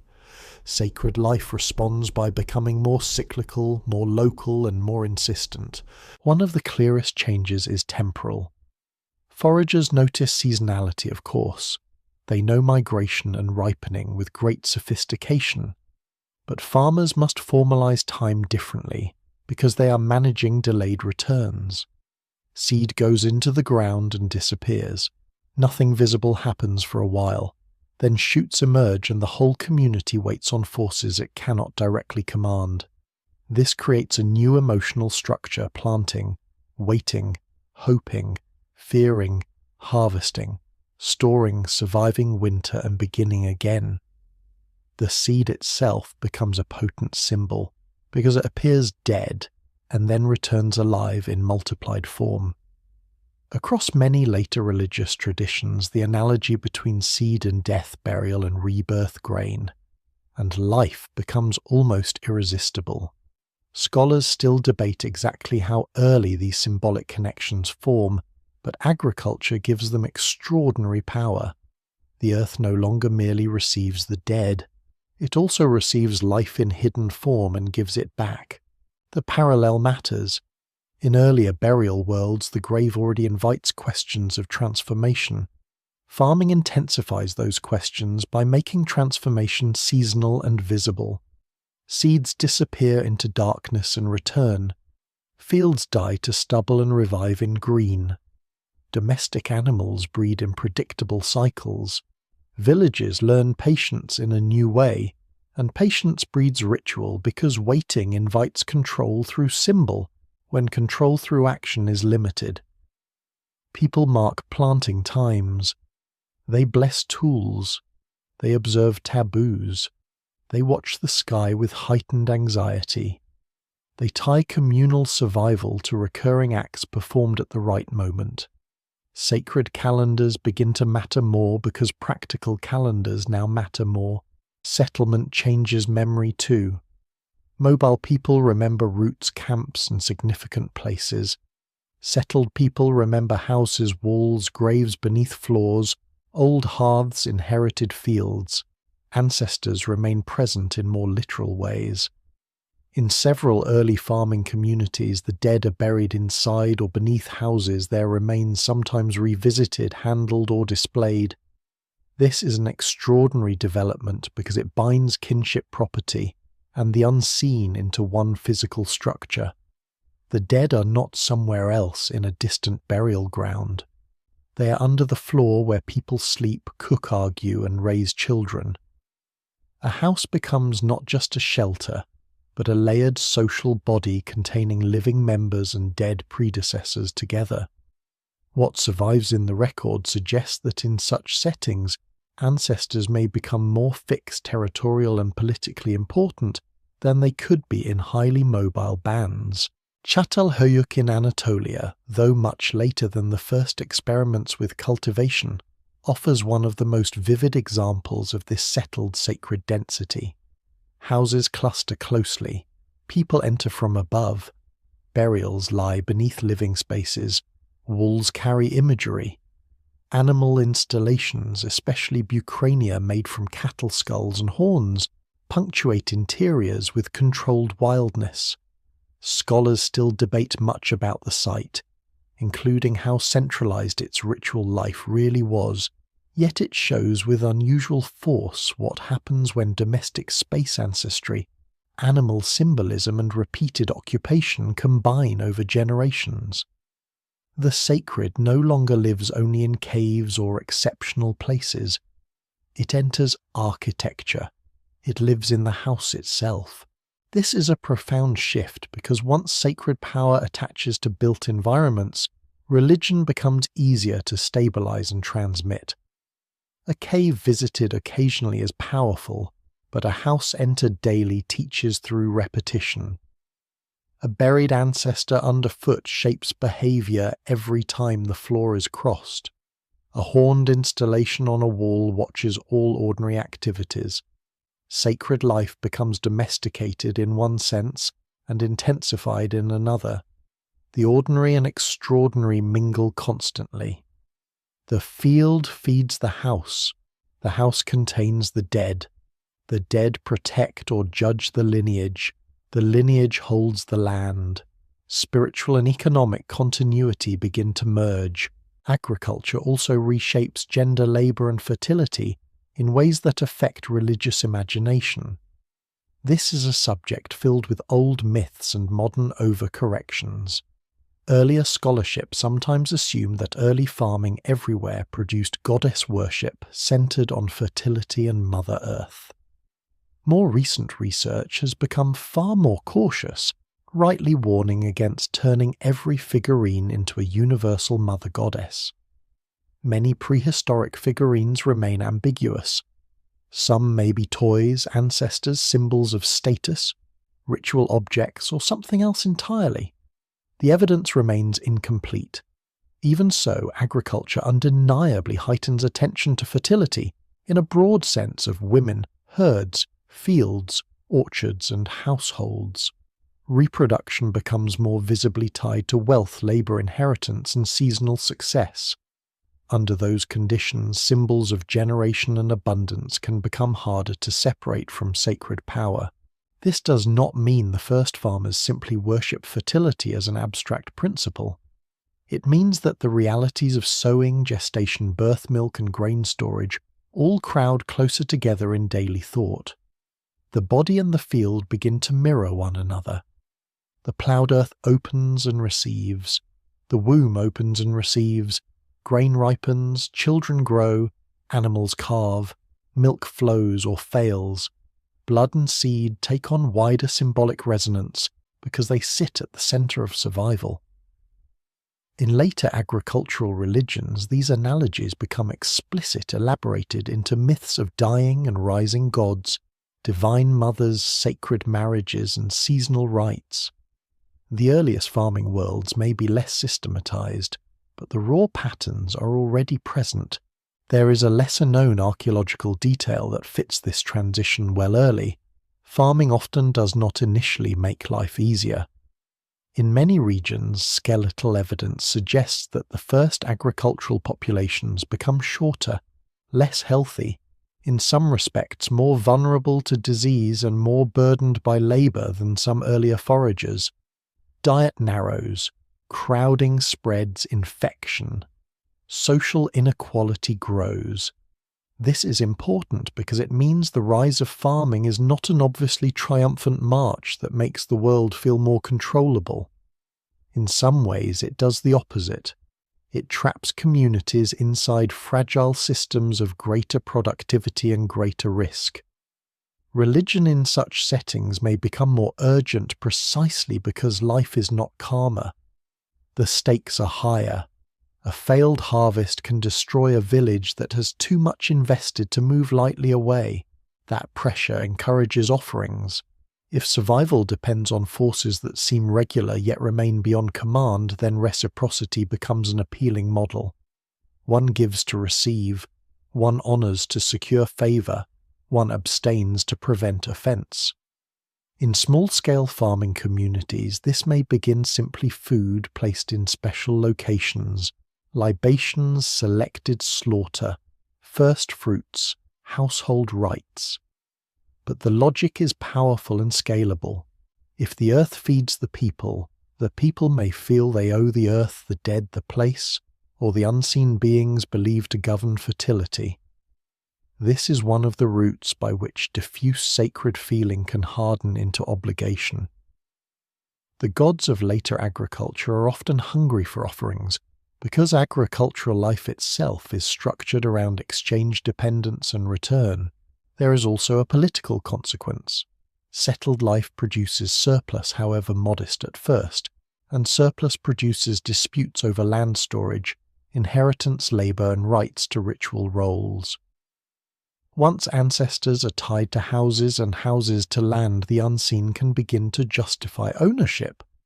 A lineage that buries its dead in one place claims continuity there. Sacred memory becomes territorial memory. This is a crucial step on the road toward formal religion, because it makes spiritual claims useful in organizing society. A spirit does not merely inhabit the landscape in general. It may now guard this boundary, this field, this household, this water source.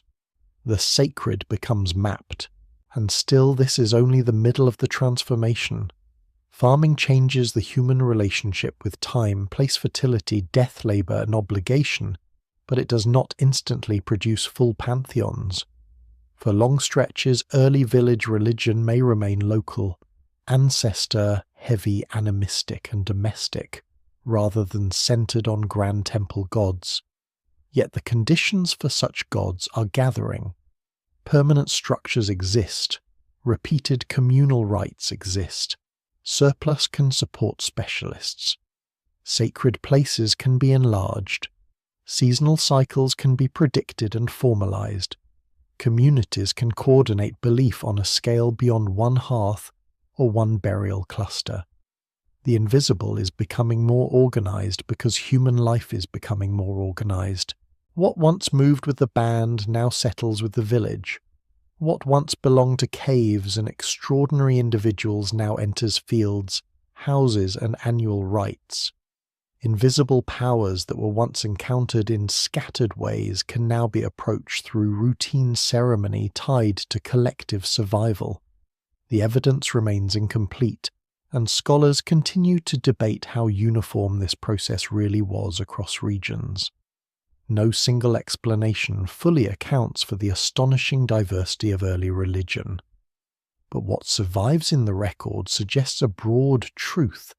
Agriculture does not invent the sacred from nothing. It reshapes older sacred instincts into forms that are more local, repetitive, territorial, and institutionally durable. That durability soon leads to something even more surprising. In a few places before full cities dominate the landscape, human communities begin building monumental ritual spaces whose scale exceeds ordinary domestic need. Massive carved pillars rise from the earth. Animals stare from stone. Labor is coordinated on a level once thought impossible for people without states.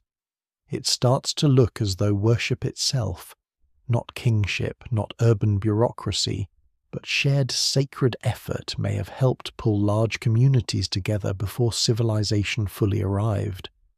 And if that is true, then the first great temples do not merely serve complex society.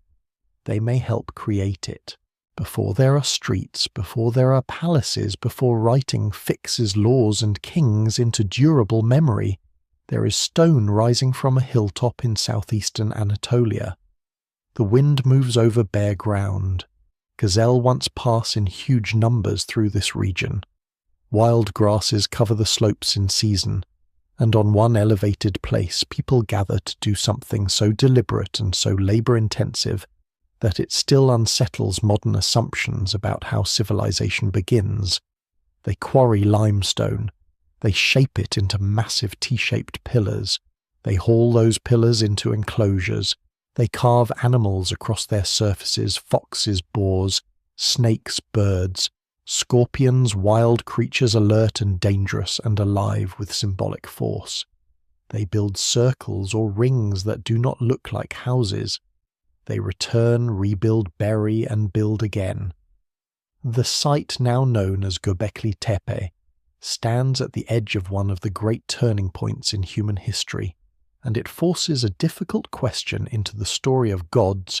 What if organized worship, or something very close to it, comes before cities and helps call them into being? For a long time the usual sequence seemed obvious. First people settle, then farming intensifies, then surplus accumulates, then leaders emerge, labor is directed, and temples appear as byproducts of social complexity. Religion in that model helps maintain a civilization that already exists. Göbekli Tepe complicates that picture. Dating to the pre-pottery Neolithic, roughly in the 10th to 9th millennia, BCE, it belongs to a world that is early in the agricultural transition and not yet urban in the later Mesopotamian sense. And yet the monumental effort visible there is undeniable. However the labor was organized, people cooperated on a scale well beyond immediate household need. They built not shelter, but symbolic space. That symbolic space matters because it suggests that ritual is not merely decorative. It can be architecturally central. The enclosures at Göbekli Tepe are not casual gathering spots. Their central pillars dominate the space, and some scholars interpret the T-shaped forms as highly stylized beings, perhaps anthropomorphic in some way, especially where arms, hands, belts, and loincloth-like details appear. Whether these are gods in any later sense remains uncertain. The evidence remains incomplete, and scholars still debate the function of the site. But the pillars do not feel like neutral posts. They feel present. They stand like occupants as much as supports. This may be one of the earliest large-scale examples of human communities constructing a place specifically for encounter with concentrated sacred power. The carvings deepen the impression. The animals are not arranged like simple decoration for beauty alone. Many are dangerous. Many are assertive. They crawl, stalk, or strike across the stone surfaces with the tension that makes the whole site feel less pastoral than charged. If early farming villages are beginning to domesticate the world, Göbekli Tepe refuses domestication in symbolic terms. Wildness dominates its imagery. Foxes, snakes, vultures, boars, aurochs, creatures associated with danger, death, liminality, and power appear again and again. This has led some scholars to suggest that the site preserves a worldview still deeply rooted in older foraging cosmologies, even while communities are moving toward more settled life. That possibility makes the site even more fascinating. It may stand not at the beginning of religion, but at a moment when very old sacred instincts are being monumentalized before they are transformed into later temple systems. This is one reason Göbekli Tepe resists easy classification. Was it a ceremonial center for dispersed groups who gathered seasonally? Was it tied to feasting, mortuary ritual, initiation, or ancestor cult? Was it a place where ritual specialists performed for communities already experimenting with cultivation and settlement? No single explanation fully accounts for all the evidence. The site has produced relatively little sign of ordinary domestic occupation in its earliest monumental phases, which strengthens the case that it is not primarily a village in the usual sense. Instead, it may be a destination, a place people come to for reasons that exceed daily life. That alone is extraordinary. It suggests the sacred can mobilize labor across communities before kings or bureaucracies force such cooperation, and labor on this scale matters. To quarry stone, transport it, carve it, erect it, and repeatedly maintain and bury monumental enclosures requires planning, memory, and social coordination. Some researchers have argued that such gatherings may themselves have encouraged the intensification of food production. Large ritual feasts require food. Food at predictable scale encourages management of plants and animals. In that interpretation, the old phrase might need reversing. First the temple, then the city. Or more cautiously, first large ritual cooperation, then more durable forms of settlement and production. Scholars debate this intensely, and it would be simplistic to say, religion alone created civilization. But Göbekli Tepe makes one thing hard to deny. Shared symbolic worlds are not peripheral to social complexity. They may be among its engines. There is a lesser-known and revealing detail in the site's history. The monumental enclosures were eventually deliberately backfilled, buried with rubble and debris rather than simply abandoned to weather. That choice is one of the strangest features of all. It suggests controlled closure, a structured ending rather than neglect. Why bury something so labor-intensive? Perhaps ritual cycles changed. Perhaps social organization shifted. Perhaps new sacred forms replaced the old. The reason remains uncertain. Yet deliberate burial gives the enclosures a life cycle almost like that of a body or ancestor. They're made used, closed, and entombed. Architecture itself begins behaving like ritual matter. This pattern matters for the rise of gods because it shows sacred space becoming separable from ordinary domestic life, in a way earlier caves only partly anticipated. A cave is found. A monumental sanctuary is made. Once humans begin building places whose main purpose is concentrated ritual presence, they have taken a major step toward later temples and cult centers. Sacred geography is no longer only inherited from landscape, it is constructed, marked, and enlarged by human design. That changes the relationship between people and the unseen. Invisible powers are no longer approached only where nature seems charged. They're invited into built forms given architectural settings, and perhaps embodied in symbolic pillars, carvings, and recurring ceremonial acts. This also changes social authority.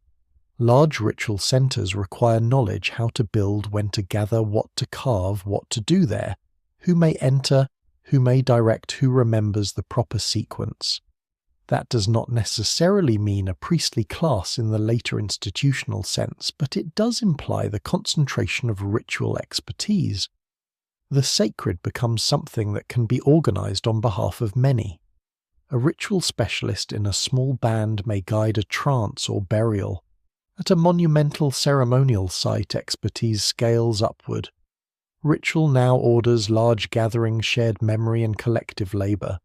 The invisible is becoming public, and public religion is different from intimate sacred practice. It does not erase dream burial or household rites, but it adds spectacle architecture and communal identity. A person arriving at a monumental site experiences the sacred not only inwardly, but socially. The stones testify that others believe, others labor, others return. Monumentality persuades. It tells the body that this place matters because it has been made to matter at cost. The larger the structure, the harder it becomes to treat sacred claims as merely private impressions. They are now literally built into the horizon. This may be one reason temples become so enduring across world history. A temple does more than host belief. It stabilizes it. It gathers stories, rituals, offerings, specialists, and memory into one place. Göbekli Tepe may be very early and very different from later temple cities, but it already shows the essential principle. Sacred power can be spatially concentrated, symbolically, materialized, and socially organized beyond the household. Once that becomes possible, gods, or at least godlike beings, have a much easier path into durable existence. A recurring invisible presence linked to a particular built place is far easier to remember, serve, and inherit than a diffuse feeling of mystery in the landscape. Yet caution remains necessary. It is still unclear whether the central beings at Göbekli Tepe should be called deities, ancestors, spirit beings, or something for which no later word is fully adequate. The carvings do not come with captions. The builders left no myths in writing. The temptation to identify the first temple and declare the first gods must be resisted. What survives in the record suggests concentrated sacred architecture, powerful symbolic imagery, and organized ritual life. That is already enough to transform the story. Whether the beings honored there are fully gods or not, the social conditions that will later support gods are becoming unmistakable. This transformation likely extends beyond one site. Across the broader Neolithic world, ritual life becomes more materially visible. Special buildings appear. Ancestor practices continue. Animal symbolism remains potent.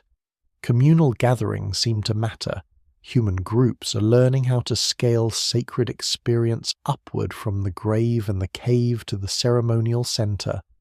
And once sacred life reaches that scale, it begins to intersect more directly with the two forces that will define the next phase of religious history: permanent settlement and differentiated social roles. Some people will farm, some will store, some will lead, some will remember, some will mediate the unseen. Under those conditions, diffuse spirits can begin to sharpen into distinct divine personalities. That sharpening is one of the great quiet revolutions in the human imagination. A river spirit and ancestor presence a dangerous place, a force in the storm. These are powerful, but they remain fluid. As villages thicken into proto-towns and social life becomes denser, fluid powers start becoming more legible. They acquire symbols, domains, preferences, perhaps names. They can be invoked more precisely, represented more consistently, and tied to repeated ritual obligations. The world of spirits begins its long transition into a world of gods, and when that happens, the sacred becomes more than a field of presences. It becomes a society of beings, not unlike the human society growing beneath it. Powers are sorted, roles emerge. Some beings govern fertility, others storm death lineage, war protection boundaries, or the sky. The invisible world begins to reflect the visible one with increasing detail. Temples before cities have helped make that possible. They have gathered the community, magnified the unseen, and taught human beings that shared ritual can build worlds out of stone. Soon, in the villages and river valleys where settlement deepens, those worlds will begin to speak with more distinct voices. A power without a name is difficult to summon twice in exactly the same way. It may be felt, feared, or remembered, but it remains unstable, more like weather than law. This is one of the quiet but decisive changes that begins to unfold as villages grow denser and communal life becomes more fixed. The invisible world, once filled with fluid presences tied to caves, animals, dreams, ancestors, storms, and particular places, starts to become more organized. Some powers are no longer approached only as moods in the landscape or fleeting agencies behind uncertain events. They begin to acquire sharper identities. A river is still a river, but it may now also have a being behind it. The storm is not only dangerous weather, but the expression of a specific force. Fertility is not simply the mysterious return of grain and birth, but the domain of a recurring presence who can be invoked, honored, offended, and remembered. This is the long transition in which spirits begin to become gods. It is not a clean transition, and it does not happen everywhere in the same way. In many societies, diffuse spirits, ancestors, local powers, and high gods coexist for thousands of years. Even in the most elaborate ancient civilizations, religion never becomes purely systematic. Sacred life remains crowded and layered.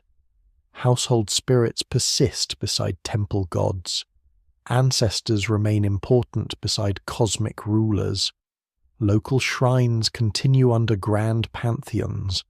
Scholars still debate the best way to describe this transformation because the evidence is patchy and the categories are modern.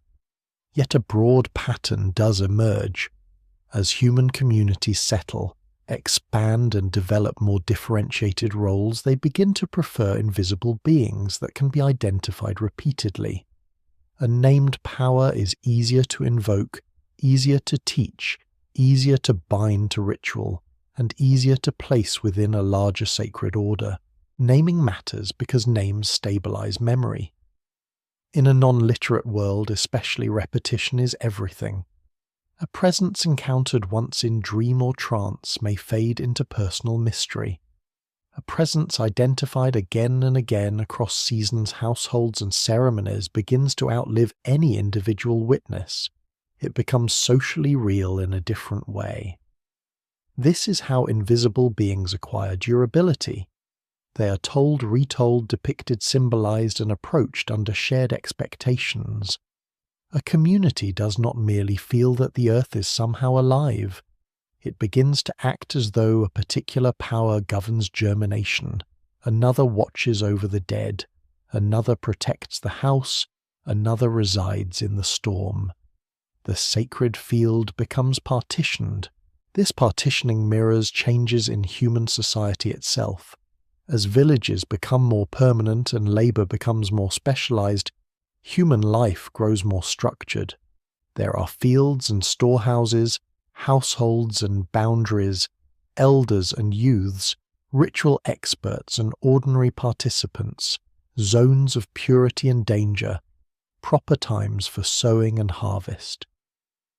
It is not surprising that the unseen world begins to reflect this increasing differentiation. A more complex society tends to imagine a more organized, supernatural realm. Invisible power is no longer only everywhere. It is somewhere in particular, or responsible for something in particular. The heavens, the underworld, the river, the house, the hearth, the womb, the grain store, the dead, each can now become domains rather than just experiences. One way this likely happens is through repeated ritual association. If a community performs one set of rites before planting and another at burial, different sacred identities can gradually crystallize around those different acts. A power once approached vaguely as life-giving earth may become distinguishable from a power associated with lineage, death, weather, or protection. Over generations, these power acquire traits by accumulation. One is linked to grain, another to cattle, another to flood, another to hilltop shrines, another to the ancestors of a particular lineage. This process does not require philosophers inventing theology from scratch. It can happen through ordinary memory. A power is what people repeatedly do in relation to it. Images accelerate the process. Once a sacred being begins to receive consistent visual treatment, even if highly stylized, its identity becomes easier to preserve. This is one reason anthropomorphic and semi-anthropomorphic representation matters so much in religious history. A force can be feared without being pictured, but picture and symbol help it circulate socially. The T-pillars at Göbekli Tepe may hint at this threshold. Later, figurines carved symbols, animal emblems, masks, and repeated motifs all contribute to it. A being that has a recognizable form, or at least a cluster of recognizable signs, becomes easier to invoke across generations. The mind remembers persons better than abstractions. Once sacred power begins to take person-like shape, religion becomes more narratable. That does not necessarily mean early gods are fully human in appearance. In fact, many likely remain mixed, unstable, or only partly personified for a very long time. They may be represented by animals, horns, posts, stones, trees, masks, or unusual objects rather than by complete human bodies. Some may be imagined as forces with intention rather than as characters with biographies.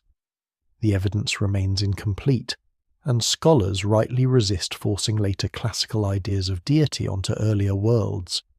But even partial personification matters. The moment a power can prefer, demand, remember, or be angered, it begins to resemble a god more than a mere impersonal force. Agriculture continues to push in this direction because it encourages repeated dependence on specific outcomes. Rain must come, grain must rise, herds must breed, children must survive disease, must pass, stores must last. Under those conditions, the unseen becomes easier to negotiate if it is imagined as social rather than mechanical. Social beings can be persuaded. They can receive gifts. They can be approached with humility or praise. They can be offended and reconciled. This is one reason offerings become so central. The logic of gift and return, already familiar in human relationships, extends into the sacred world. A diffuse force is difficult to bargain with. A being with identity, appetite, and authority can enter exchange. What begins as reverence deepens into obligation. This is also where myth begins to expand rapidly. Once sacred beings acquire stable identities, stories about them can accumulate more easily. A storm power does not merely exist, it does something. A fertility power does not merely bless the field. It withdraws, returns, mourns, mates, fights, descends, rises, protects, punishes. Myth is not decoration added later to finished religion. It is one of the tools by which invisible identities become coherent and memorable. In small-scale societies, myth may remain local, flexible, and orally fluid. It still performs the same essential work. It binds ritual memory and sacred presence into narrative form. A god is not just a power one feels, it is a power one can tell. The surprising thing is how often these emerging gods still carry older layers inside them. A later deity of grain may still bear traces of older earth reverence, ancestor concern, and seed burial symbolism. A sky god may carry memories of storms once approached simply as dangerous agency. A goddess of animals may preserve far older hunting relationships in transformed form. Religious change is rarely replacement. It is usually accumulation. New gods do not erase the cave, the grave, the herd, or the dream. They absorb them. That is why the oldest religious systems often feel so crowded. They are not built fresh on empty ground. They are layered over thousands of years of earlier sacred habits. A lesser known but important point in current scholarship is that the emergence of gods may be connected not only to complexity, but to scale of trust. In very small groups, diffuse spiritual worlds can function because everyone shares immediate relationships and memory. In larger villages and early towns, social coordination becomes harder. Shared gods help widen the circle. If many households honor the same being, participate in the same rites, or gather at the same sanctuary, they gain a symbolic framework larger than kin ties alone. This does not eliminate conflict, but it provides a common language of obligation. A named god can hold together people who are no longer bound only by face-to-face familiarity. In that sense, gods may be as much social technology as metaphysical conclusion, yet they remain emotionally compelling because they answer needs older than society itself. The gods emerging in early settled worlds are not invented only to govern grain taxes or maintain order. They still carry grief, or fear, hunger, and the human refusal to accept a purely indifferent universe. The dead still matter, dreams still matter, animals still matter, storms still terrify, birth still astonishes, illness still arrives from nowhere. The difference is that these experiences are now being interpreted through increasingly stable sacred identities. The invisible has begun to sort itself into recurring persons. No single explanation fully accounts for why some powers become gods, while others remain localized spirits or ancestral presences. Historical contingency matters. Ecology matters. Politics matters.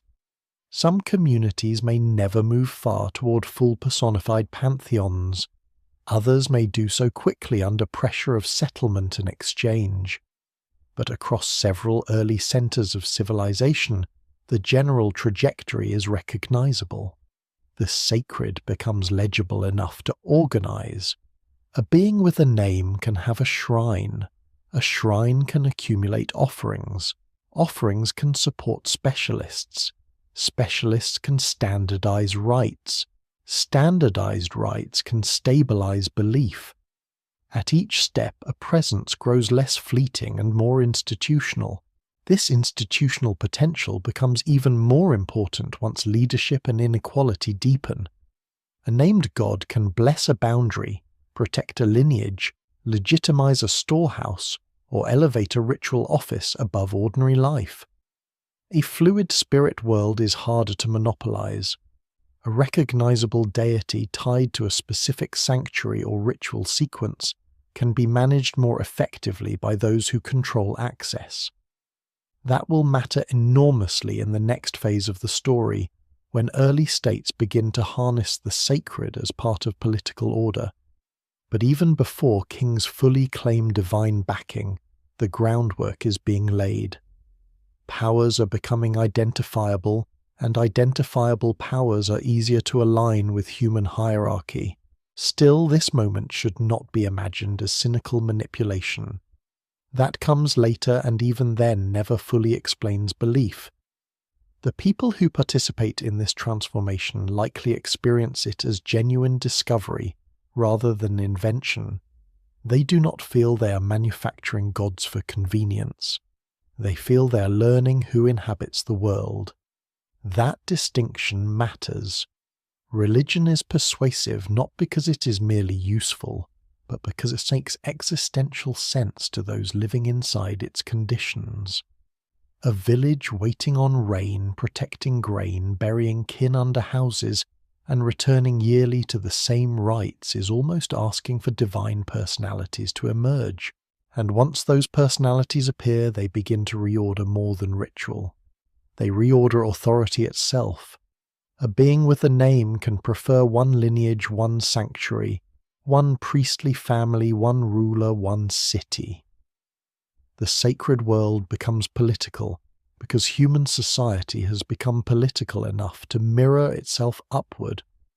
Gods are no longer only powers behind life. They are participants in the structure of collective life. Soon they will guard laws, crown kings, justify wars, and define entire communities. The invisible, once scattered among graves, dreams, beasts, and caves, is becoming a society above society. That is where the ancient world starts to change with new speed. Because once gods can be named, they can be served.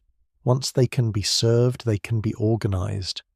And once they can be organized, the people who stand closest to them, priests, rulers, ritual authorities, can begin turning sacred force into one of the strongest foundations of power the human species has ever known. The god is no longer only in the storm or the seed. The god now has a house, and the house has keepers. Doors, thresholds, storerooms, altars, precinct walls, processions, offerings measured in quantity, rather than impulse festivals tied to calendars, rather than moods of necessity. These changes mark one of the great reorganizations of human life. As villages thicken into towns and the first states begin to appear in river valleys and fertile plains, religion stops being merely one woven strand of communal existence and starts becoming one of the main structures that hold society together. The sacred does not lose its mystery. It gains administration. And administration in human history is never a small thing.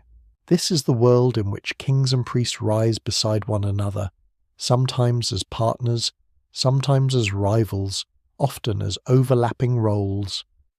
In earlier sacred worlds, ritual authority may belong to healers, elders, trance specialists, ancestors, or household heads. Now it becomes easier to concentrate. The temple stores grain. The sanctuary receives offerings. The calendar determines feast days and planting cycles. Knowledge of proper ritual sequences becomes valuable, even indispensable. A person who knows what the gods require gains practical power, because the gods are now believed to govern the conditions under which the whole society survives. Rain, flood, fertility, legitimacy, victory, plague, and cosmic stability can all be tied to correct ritual. Once a community accepts that those who mediate between people and gods stop being peripheral figures, they become central managers of reality itself. Mesopotamia offers one of the clearest early examples, though not the only one. In the southern alluvial plains, where irrigation fragile river behavior, surplus production, and growing settlements reshape life temples, emerge not as decorative shrines, but as institutions embedded in the economy. They own land coordinate labor, receive offerings, and stand at the center of urban identity. The city is not just a dense population center, it is the dwelling place of a patron deity. The god belongs to the city, and the city belongs to the god. This is a profound shift from earlier sacred landscapes. Invisible power is no longer simply encountered or petitioned. It is housed, represented, administered, and politically anchored. That anchoring helps explain why ancient gods often look so much like ancient societies magnified. They have households, attendants, rivalries, preferences, territories, and hierarchies. This is not because humans cynically invent them as copies of government, though political utility certainly grows.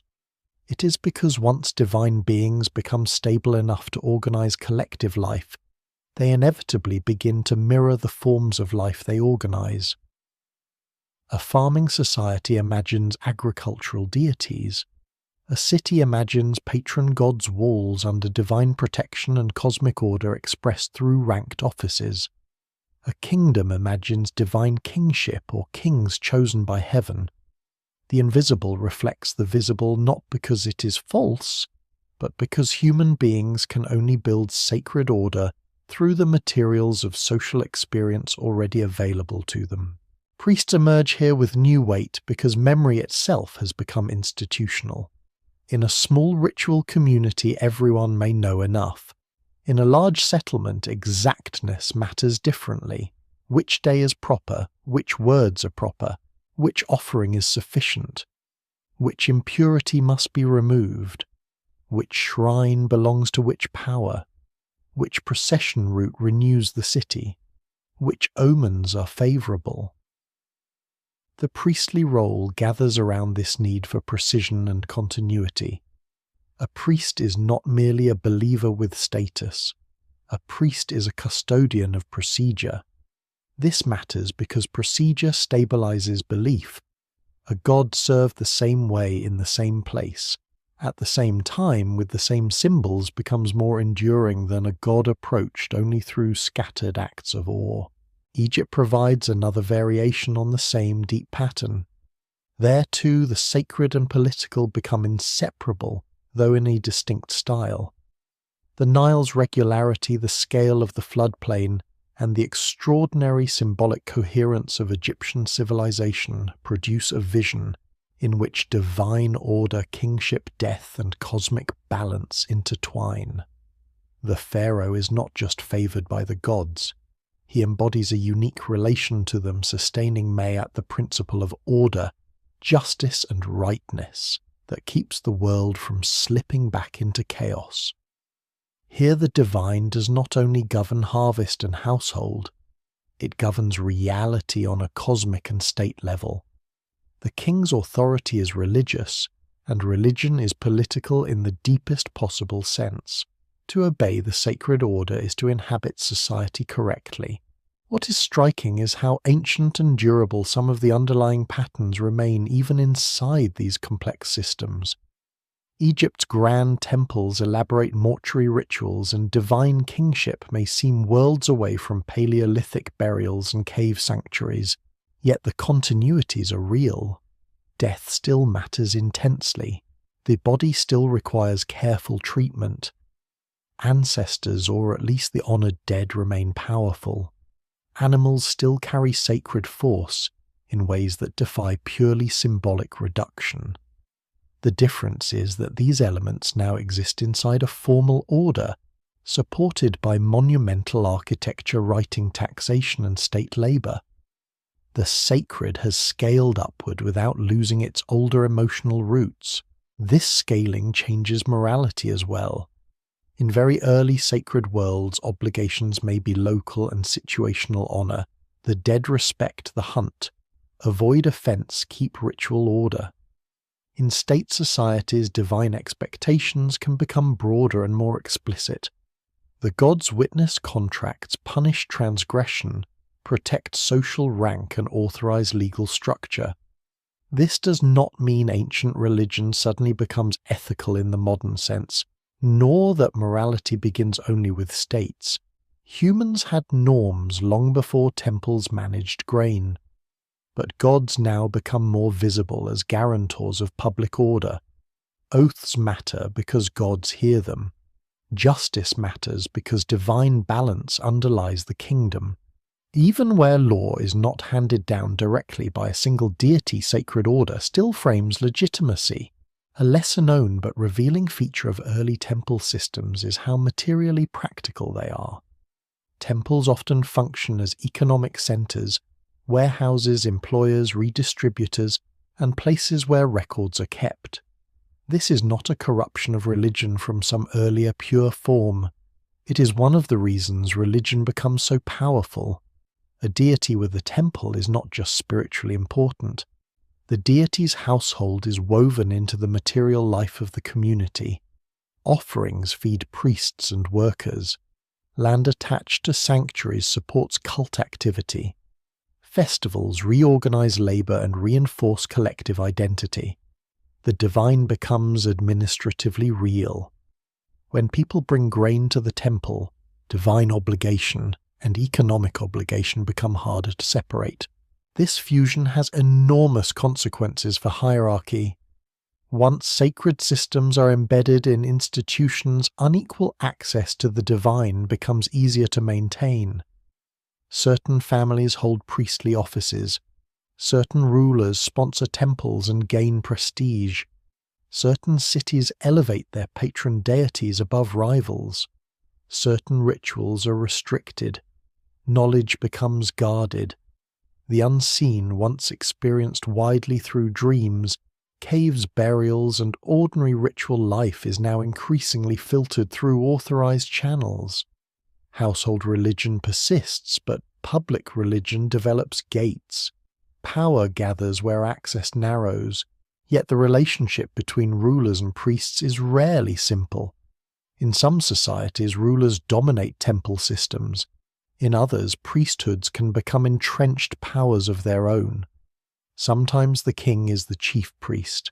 Sometimes he depends on priests to certify his legitimacy. Sometimes sacred authority restrains political ambition. Sometimes it amplifies it.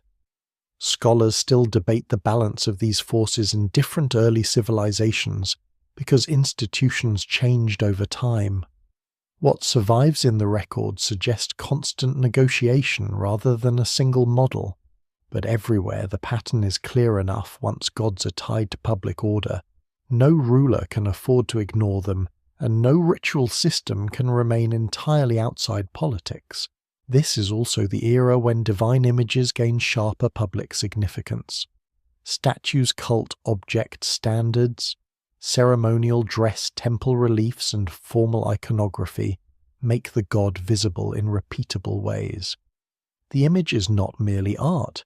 It can be treated as a locus of presence, fed, dressed, carried, hidden, awakened, or purified. That treatment reveals something important about the maturation of gods in human history. A sacred being becomes most stable not only when named, but when materially represented in a form a community can approach together. The image does not replace the god, it anchors interaction. It gives ritual somewhere to land. Writing strengthens all of this. Once hymns, offerings, dedications, myths, and ritual instructions can be recorded, the divine personality becomes even more durable.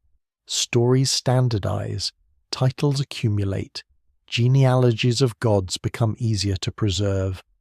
Priestly knowledge can be taught with greater continuity. A god can now exist not only in memory and symbol, but in text.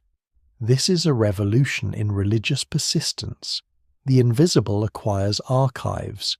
It becomes much harder for a deity to vanish completely when administrators, poets, and temple workers are all reproducing its presence in signs that outlast speech.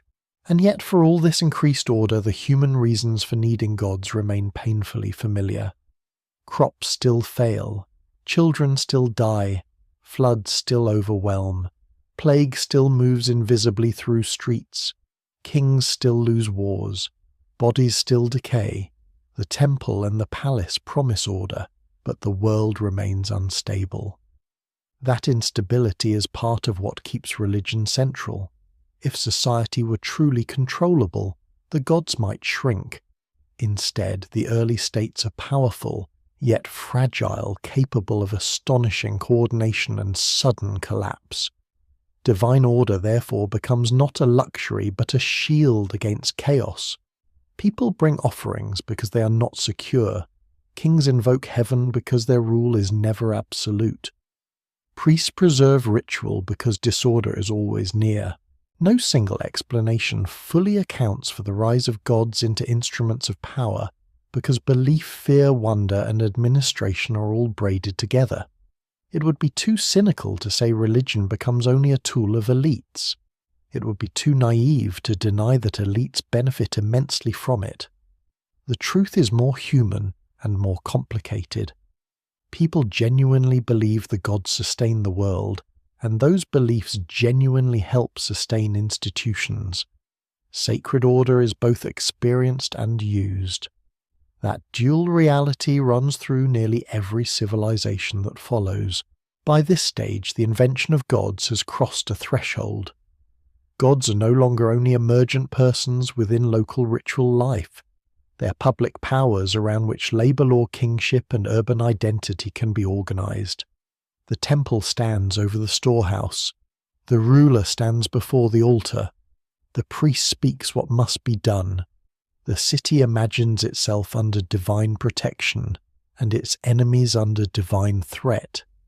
Religion has become one of the main architectures of civilization, but this architecture does not rise everywhere in the same form. Mesopotamia is not Egypt. Egypt is not the Indus world. Early China is not the same as either. Across the ancient world, different landscapes, political structures, and inherited sacred habits produce different answers to the same deep human problem. How should invisible power be imagined? Who speaks for it? What does it want? And does the path from spirits to gods always lead in the same direction? The answer, as the earliest civilizations make clear, is no. There is no single beginning, no single divine template, and no single way humans learned to people the unseen. The river valley is not a script with one ending. It is several experiments unfolding at once under different skies, on different soils, among people carrying different memories of the unseen. This matters because the story of gods is often told too neatly, as if humanity passes through one universal sequence from fear to ritual, from ritual to temples, from temples to pantheons, and from pantheons to moral religion. The archaeological and historical record does not support such simplicity. What survives in the record suggests repeated patterns, yes, but also striking divergence. Mesopotamia, Egypt, the Indus region, Early China, Mesoamerica much later, and countless smaller traditions all develop sacred worlds that solve similar problems in very different ways. Humans may share certain cognitive tendencies and existential pressures, but no single explanation fully accounts for how gods emerge. There are many beginnings, and many of them remain only partly visible. Mesopotamia gives one version of the story: unstable rivers, vulnerable irrigation expanding cities, competing polities, temple economies, and gods who often resemble magnified urban powers. The divine there can be intimate and terrifying at once, tied to specific cities yet participating in larger cosmic dramas. Egyptian religion gives another version a more unified flood system, a stronger emphasis on divine kingship, extraordinary concern with death and continuity, and a sacred order that feels at once cosmic, political, and deeply conservative. The gods of Egypt are not simply Egyptian copies of Mesopotamian deities. They arise from a different ecology, a different political shape, and a different way of imagining permanence. The same broad human species facing mortality and dependence produces distinct divine worlds because environments and institutions change the form belief takes. The Indus civilization presents one of the most tantalizing examples precisely because it refuses to speak clearly enough for certainty. Urban planning, drainage, standardized weights, craft production, long-distance exchange, and dense settlement all point to an impressive level of social coordination in the 3rd millennium BCE. Yet the script remains undeciphered, and without readable text, the inner logic of Indus religion stays frustratingly elusive. Seals show animals' hybrid-looking motifs, and human or quasi-human figures whose meanings remain disputed. Some older interpretations eagerly projected later Hindu deities backward into the Indus world, identifying proto-Shiva figures or mother goddesses with more confidence than the evidence justified. More cautious scholarship has pulled back from those claims. The evidence remains incomplete.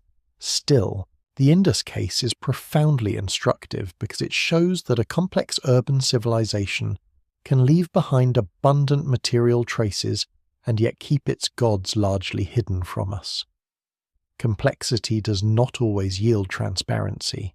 That silence is useful. It warns against treating the rise of gods as a process always tied to the same visible markers. Monumental temples, written myths, royal claims, and carved divine genealogies make some traditions easier to reconstruct than others. Where those are absent or unreadable, religion may still be central while remaining archaeologically restrained, or encoded in forms we do not fully understand. The Indus world may have had household cults, civic rituals, ancestor traditions, water symbolism, fertility concerns, or powerful deities, but the balance among these remains uncertain. Scholars still debate how centralized its ritual life was, whether certain buildings had sacred functions, and how strongly political authority depended on overt divine imagery. That uncertainty matters because it reminds us that gods can emerge in ways that do not always leave the same signature. Early China offers yet another path. By the late 2nd millennium BCE, under the Shang ancestor veneration and high divine power appear in a configuration quite unlike Mesopotamia or Egypt. The oracle bone inscriptions reveal a world in which royal ancestors, ritual, communication, divination, and the high god Di or Shangdi interact in a structured but distinctive hierarchy. Here the dead remain politically active in a direct way. Ancestors do not fade into household memory alone. They mediate between ruler and higher divine power, influencing warfare, harvest weather, childbirth, illness, and court decisions. This is an extraordinary arrangement because it shows the sacred world organized less as a simple pantheon of natural forces and more as an extension of lineage and royal authority into the invisible. The dead, far from being an archaic survival beneath more developed religion, remain central at the top. This complicates any story in which ancestors come first and gods replace them later. In some civilizations, ancestor cult and divine cult never separate cleanly. The dead remain politically potent, ritually indispensable, and structurally intertwined with higher powers. That pattern may have very deep roots reaching back toward the burial worlds of prehistory, though the Shang form is highly developed and court-centered. What matters is the lesson. The invention of gods is not always a move away from the ancestors. Sometimes it is a reorganization in which ancestors and gods become parts of one vertical sacred order. The invisible society above mirrors the visible one below with startling precision. It is tempting at this point to look for the universal cause beneath all these variations. Was it agriculture? Was it kingship? Was it cognitive bias? Was it fear of death?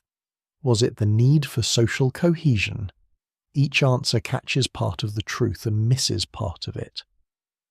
Agriculture clearly matters because it intensifies dependence on cycles and place. Political hierarchy matters because public cult scales with institutions.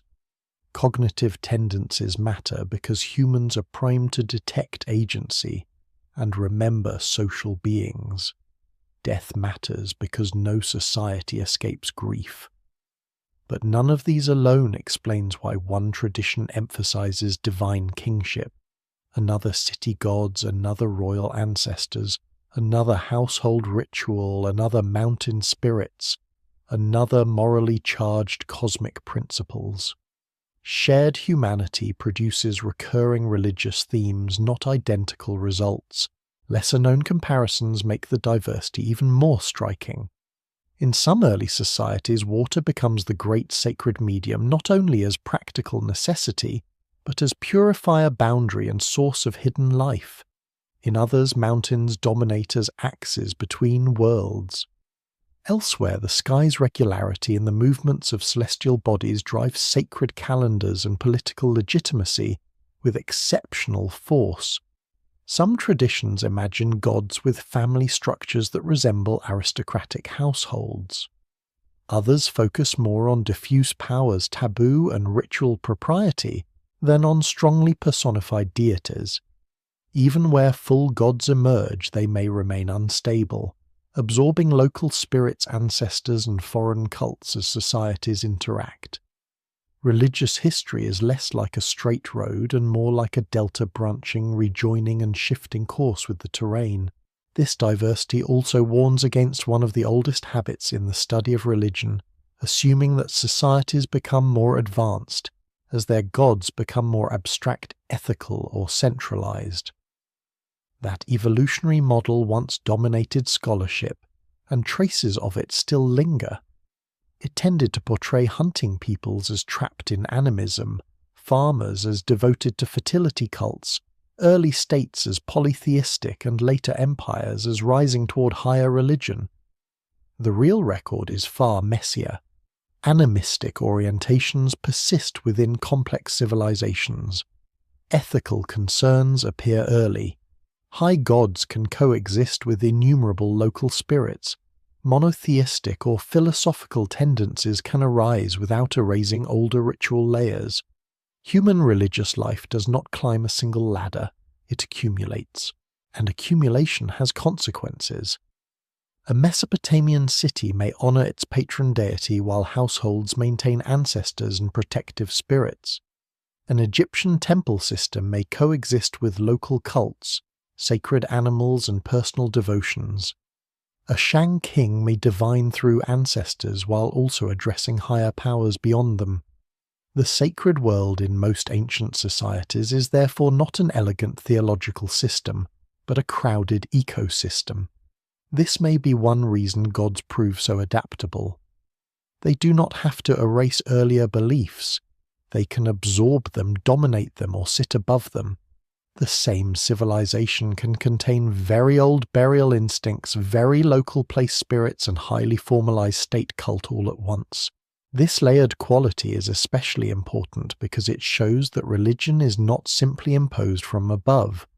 States can sponsor gods, codify rites, and monumentalize divine order, but people continue to approach the unseen through illness, family household protection, fertility dreams, and the memory of the dead. A god supported by a temple may be grand, but the need for that god still touches daily vulnerability. This is one reason elite and popular religion so often overlap without being identical. Priests and rulers may articulate cosmic order, but ordinary people still want help with childbirth sickness, cattle, bad weather, and haunting grief. The divine survives because it speaks at both scales. The question of when humans invent gods therefore becomes harder, not easier, as the evidence broadens. There is no single first answer waiting in Mesopotamia, Egypt, or any one cradle of civilization. By the time written history begins, gods are already old. They arrive in texts with layers behind them, older place cults, older ancestor rites, older fears, older sacred geographies, older animal powers. Even the earliest written deities are not first inventions, they are already descendants. The true beginnings lie deeper, scattered across prehistory, where ore burial, dream trance settlement, and ritual cooperation slowly prepare the conditions under which divine persons can emerge. And because those conditions emerge in different combinations, the resulting gods differ too. Some are creators, some kings, some patrons, some judges, some ancestors, enlarged, some natural powers, made social, some local guardians, some cosmic abstractions wearing personal form. What joins them is not a single origin story, but a shared function within human life.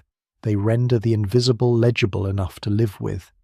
They make death, weather, fortune, authority, and fertility speak in voices communities can remember. That may be the deepest unity beneath all the diversity, yet even that is only part of the answer. Gods do not survive for millennia merely because they explain the world. They survive because they help people endure it. A storm can be measured eventually. A drought can be analyzed. But the emotional life of uncertainty remains. Suffering still needs meaning. Loss still needs a frame. Community still needs glue stronger than convenience. The sacred world answers those needs in different cultural languages, but the human pressures beneath them are remarkably persistent. So when the great ancient civilizations appear each with its own divine order, they do not settle the question of origin. They widen it. They show that gods are not one invention, but many related inventions, or perhaps better, many emergences shaped by local conditions and very old human habits.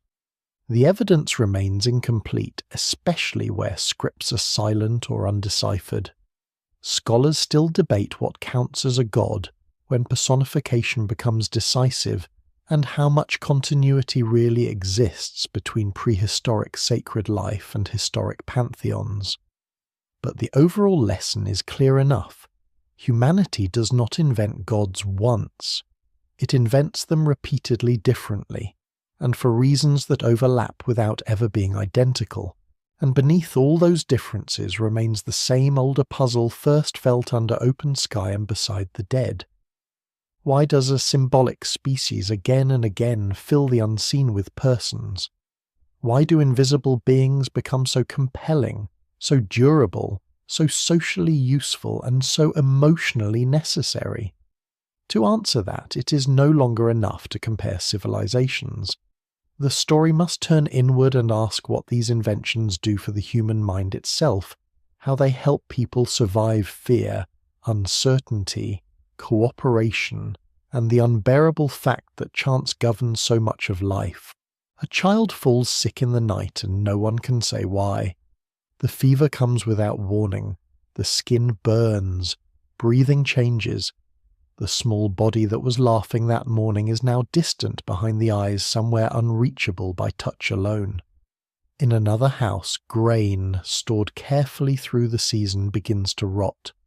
Elsewhere, a storm breaks too early or not at all. A hunter slips and dies on familiar ground. A woman survives childbirth once and not the next time. A strong man wastes away for reasons no one can see. The world is full of patterns, but it is also full of violence that feels patternless, and that may be one of the deepest reasons humans return to gods again and again. Gods do not merely explain the world in the abstract. They make its uncertainty social. They turn accident into intention, suffering into relationship, and survival into something more than luck. This is one of the strongest explanations modern scholarship offers for the persistence of religion. Human beings are exceptionally poor at enduring pure randomness, especially when the stakes are high. A bad harvest hurts, but a bad harvest with no explanation is harder to carry. A death caused by offended ancestors, divine judgment, neglected ritual, hostile spirits, or cosmic imbalance is still tragic, but it belongs to a structure. Something can be done in response. A sacrifice can be offered. A taboo can be repaired. A prayer can be made. A diviner can be consulted. Even when the explanation is painful, the pain is no longer mute. It has entered a world of causes. Scholars still debate exactly how religion first took shape, but few doubt that it helps human communities metabolize uncertainty by embedding it in meaning. This does not mean religion is simply a comfort blanket laid over ignorance. That old dismissal misses both its emotional force and its practical effects. A world interpreted through gods can change behavior in ways that are socially useful, even when the metaphysics are unprovable. Shared rituals during crisis reduce panic. Mourning practices prevent grief from atomizing a community. Sacrifice and feasting redistribute resources. Taboos can regulate behavior. Sacred calendars coordinate labor. Divination, even when inaccurate in empirical terms, can force decisions that otherwise paralyze a group. Religion does not survive because it is merely false consolation. It survives because it organizes action, feeling, and memory under pressure. One major line of explanation in anthropology and cognitive science begins with agency detection, the old human tendency to assume that events have intentional causes. This tendency is often exaggerated in dangerous environments because false positives are cheaper than false negatives. Better to mistake the wind for a predator than the predator for the wind. Applied more broadly, the same mental habit can encourage belief in invisible watchers, purposeful storms, offended dead, or protective powers. A world full of uncertain events starts to look inhabited. This theory explains part of why supernatural belief arises so readily, but by itself it is not enough. Many false positives never become gods. To become religion agency must be remembered, narrated, and shared. The mind supplies the spark. Society supplies the firewood. Another explanation emphasizes theory of mind, the human ability to imagine what other beings know, want, and intend. This ability is essential for social life, but it easily extends beyond visible humans. People can imagine what an ancestor might want, what a river spirit might dislike, what a sky god might observe, what a dead relative still remembers. In this way, gods become cognitively natural because they are built out of the same mental architecture used for ordinary social relations. They are not alien to thought. They are intensified social beings. Invisible, yes, but still legible in terms of intention, preference, anger, reward, and memory. This may be one reason they are easier to remember than abstract principles. A god is in part a superhuman person. That idea leads into another influential theory, gods as monitors of behavior. In small, face-to-face groups, reputation travels quickly, and cooperation can be enforced through direct observation. In larger communities, anonymous cheating becomes easier.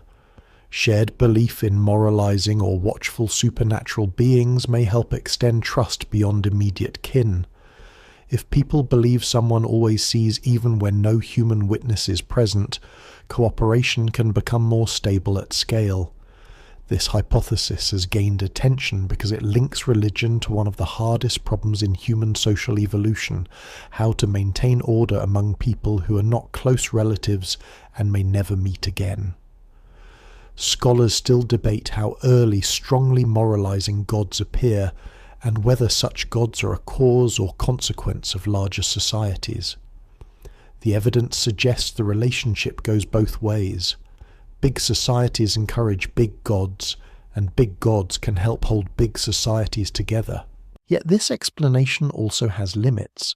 Many early gods are powerful without being especially moral in the later ethical sense.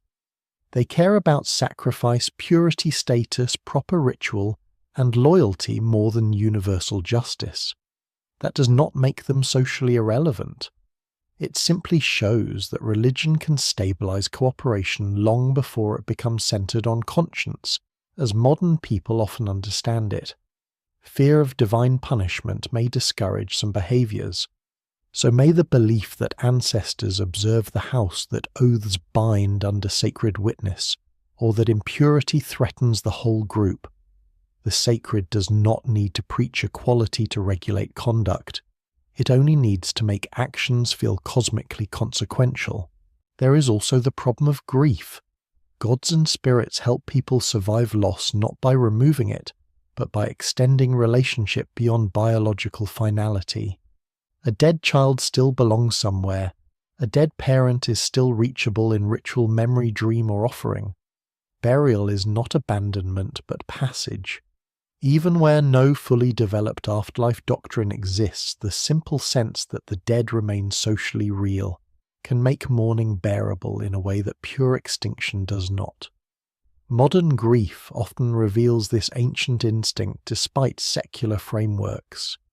People still speak to the dead, dream of them, keep their objects close, search for signs, and feel their presence in rooms they once occupied. Religion formalizes what grief does spontaneously. It gives absence shape. A lesser-known but important thread in current research concerns control. Humans cope better with stress when they feel they can do something, even if that action does not materially alter the outcome in a direct way. Ritual provides exactly this kind of perceived control. Under conditions of unpredictability, storms, illness, travel, war planting, childbirth ritual can lower anxiety by replacing helpless waiting with structured action. Say these words, make this offering, observe this fast, wear this amulet, walk this route, bury the dead this way. The action matters psychologically even before one asks whether it matters supernaturally. It tells the body and the group that uncertainty has a procedure. That is not trivial. It may be one of religion's most powerful survival functions. There is also beauty in it, and beauty should not be underestimated. Humans do not only cling to gods because they fear death or need social control. They also find meaning in grandeur pattern song, procession, sacred architecture, and the feeling of belonging to something larger than the self. The same species that dreads chaos also seeks transcendence. A ritual can be comforting and elevating at once. A god can be feared and loved at once. Sacred stories can explain the world while also making it feel more vivid, more inhabited and more morally charged. Awe remains part of the picture all the way through. Even the most organized religions keep a trace of the old Ice Age night, when the stars themselves seem too ordered to be accidental and too distant to be intimate. One reason no single explanation fully accounts for gods is that different explanations may dominate in different contexts. In times of famine, religion may function as collective endurance. In large states, it may stabilize hierarchy and trust. In households, it may protect births, marriages, and the dead. In ritual specialists, it may crystallize visionary experience. In rulers, it may legitimize power. In artists, it may give form to wonder. In ordinary people, it may do all of these at once. The invention of gods is not one solution to one problem. It is a flexible bundle of solutions to many enduring human problems, which is exactly why it proves so resilient. This resilience is especially visible when one compares religion to other explanatory systems.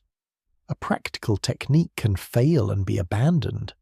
A political arrangement can collapse. A crop can fail in one valley and succeed in another. But gods can absorb failure in ways human institutions often cannot. If rain does not come, perhaps the ritual was flawed, the offering insufficient, the community impure, the timing wrong, the deity angered, the omen misread. This adaptability can make religion frustrating to skeptics and powerful to believers. It bends without breaking easily. Gods remain useful because they are not pinned to one test alone. They sit inside the whole interpretive fabric of life. There is, of course, a harder edge to this. A world explained through gods can also intensify fear, blame, and coercion. If suffering is meaningful, someone may be at fault. If divine order must be maintained, deviation becomes dangerous.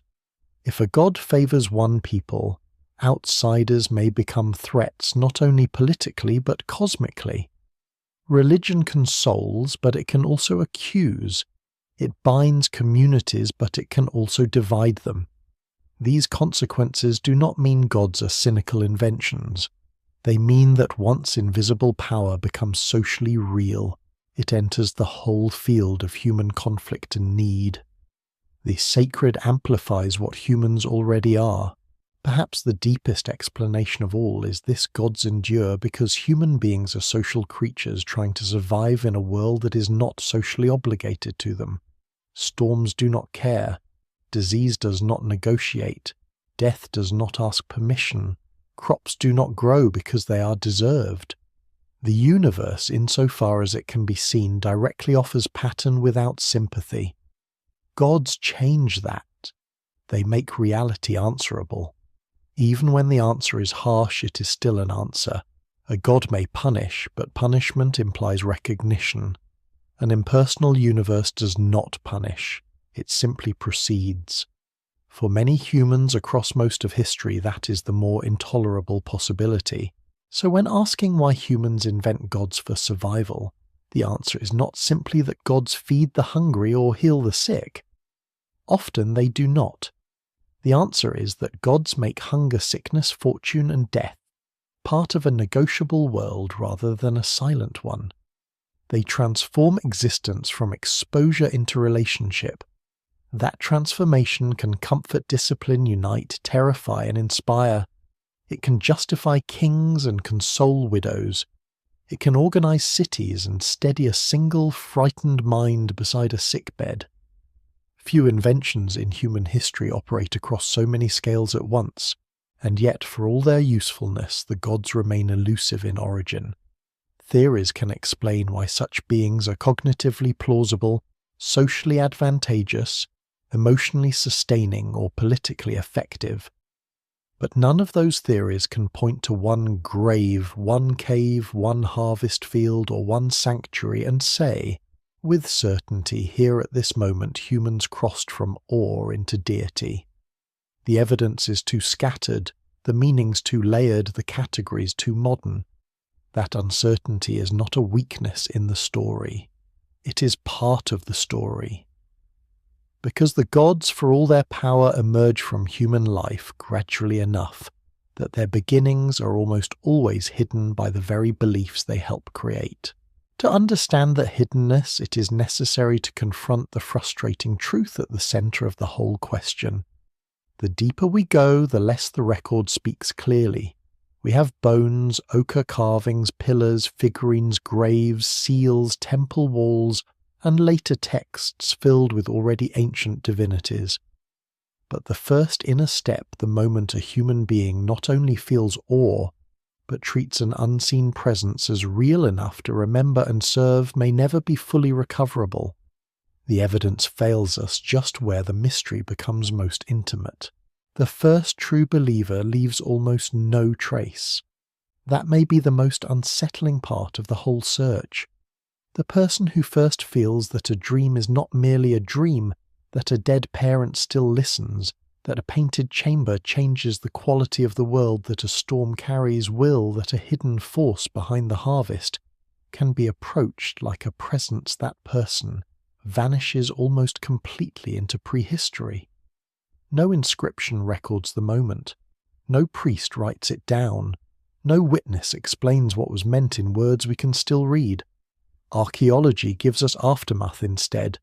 Ochre in graves, beasts on cave walls, carved pillars, sealed symbols, houses built above ancestors, temples rising beside storehouses, gods arriving in texts already clothed in titles and rituals. The beginnings themselves remain obscured, and that obscurity is not accidental. Religion takes shape in precisely the domain that fossilizes worst inner experience, shared assumption, remembered gesture, and meanings so obvious to those living them that no one thinks to explain them. This is why scholars are so careful when they speak about the origins of gods. The evidence remains incomplete, not as a polite disclaimer, but as a brutal methodological fact. A burial may imply belief, but it does not tell us belief's exact form. A figurine may represent a deity, an ancestor, a toy, a ritual object, or several things at once. A cave image may belong to hunting rites, myth, initiation, trance memory, or some combination now impossible to reconstruct. Even later written sources can mislead because the first gods we can read about are never the first gods humans believed in. They are the survivors of long prior histories. By the time a deity enters text, it has almost certainly already absorbed centuries or millennia of older sacred habits. This gap between trace and meaning creates one of the hardest problems in prehistoric interpretation. Modern people are trained to ask direct questions. What does this object mean? Which god is this? What belief does this burial prove? But ancient sacred life often refuses such clean categorization.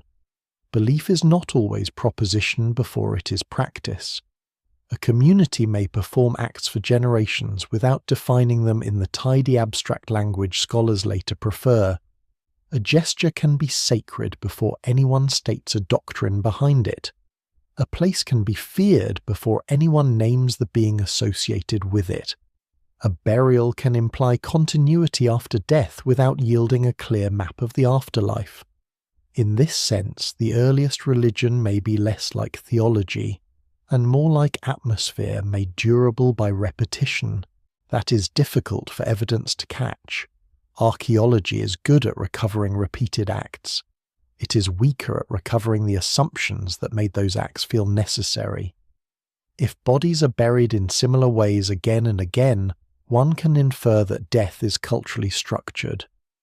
If pigments recur, one can infer symbolism. If monumental ritual buildings appear, one can infer concentrated sacred effort. But inference has limits. Scholars still debate, for example, whether some Neanderthal and early modern human burials reflect explicit belief in spirits or simply a widening social concern for the dead. They debate whether figurines conventionally called fertility idols truly represent goddesses, or whether that label says more about modern expectations than ancient reality. They debate the meaning of animal-rich imagery in caves and ceremonial centers because the same image can support multiple plausible readings. This uncertainty is not a flaw to be repaired by more confidence. It is part of the intellectual honesty the subject requires. Older scholarship often leapt too quickly, especially when religions seem to offer grand universal stories. Every female figurine became a mother goddess. Every horned image became a deity. Every burial good became proof of a fully articulated afterlife. Much of that has been revised, sometimes sharply. The caution is healthy. Yet it also creates frustration because caution can feel like silence, and the human mind dislikes silence around mystery. We want the first gods to stand still long enough to be identified. The record refuses. One reason it refuses is that the boundary between spirit, ancestor, force, and God is itself unstable. Modern categories sharpen distinctions that ancient people may not have recognized in the same way. Is an ancestor who protects a lineage but also demands offerings a spirit or a god? Is the powerful presence in a mountain a place spirit or a deity? Is a river treated as a being without full human form less divine than a sky power with a personal name? Scholars use terms such as animism, ancestor worship, polytheism, or personified force to create order, and those terms can be useful. But the lived reality may have been blurrier. The invisible world in early societies was likely not divided into the neat taxonomies later historians prefer. It may have felt crowded, layered, and continuous. In such a world, asking when spirits become gods can sometimes be like asking when twilight becomes night.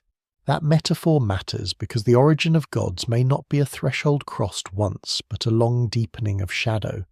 First there is awe, then the dead remain socially present, then certain places become charged, then animals carry more than animal power. Then ritual specialists begin navigating altered states. Then villages settle and bind invisible forces to land and ancestors. Then communal rituals scale upward. Then specific powers become easier to invoke, depict, and remember.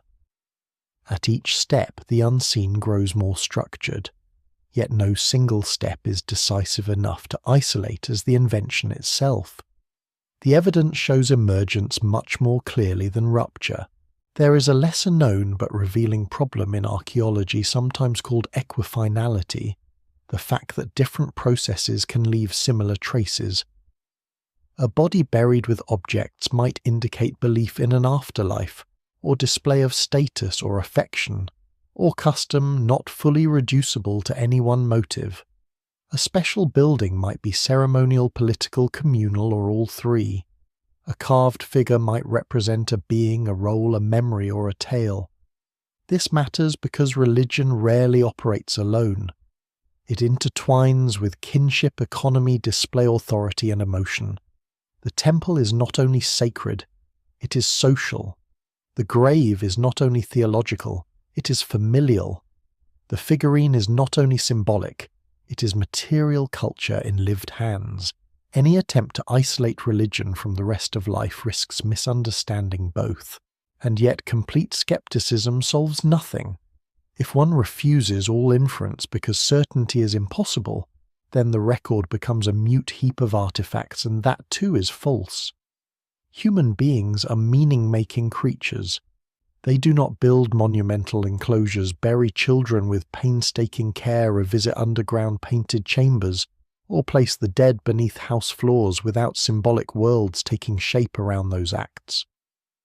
The challenge is to say enough without saying too much. What survives in the record suggests sacred life of great antiquity, great diversity and increasing structure over time. It suggests that by the time literate civilizations describe their gods, the roots of divine thinking already reach back tens of thousands of years. It also suggests that many details of those roots will remain unrecoverable. That irrecoverability may itself explain why so many theories of origin compete so fiercely.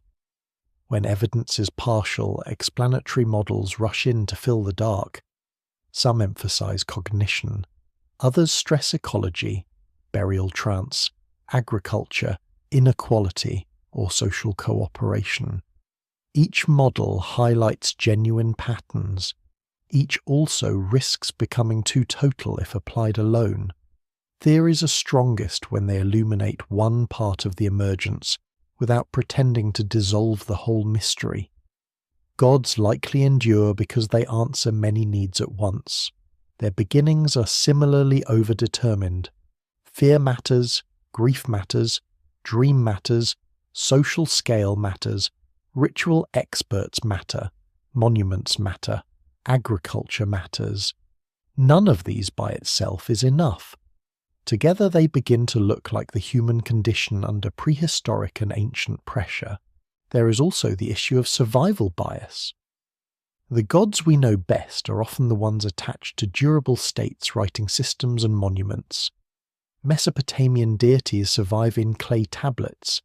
Egyptian gods survive on temple walls and tombs. Shang ritual worlds survive in oracle bones. Countless other sacred beings do not survive because the societies that honoured them left fewer records or because their records decayed. This distorts perception. It can make state gods seem more fundamental than they really are.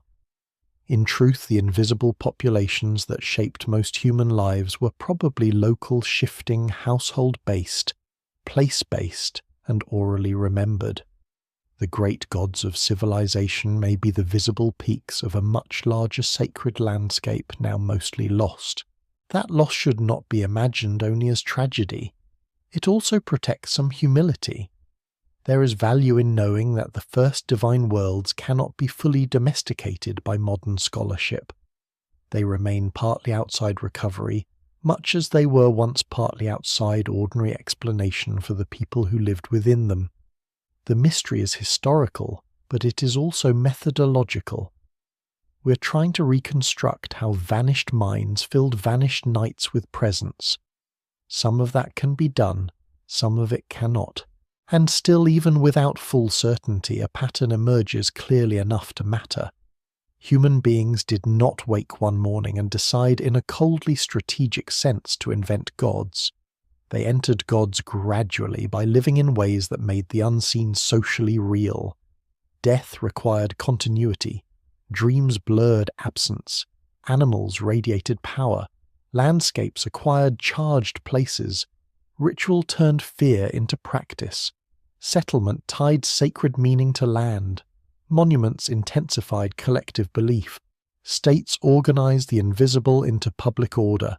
Every stage added density.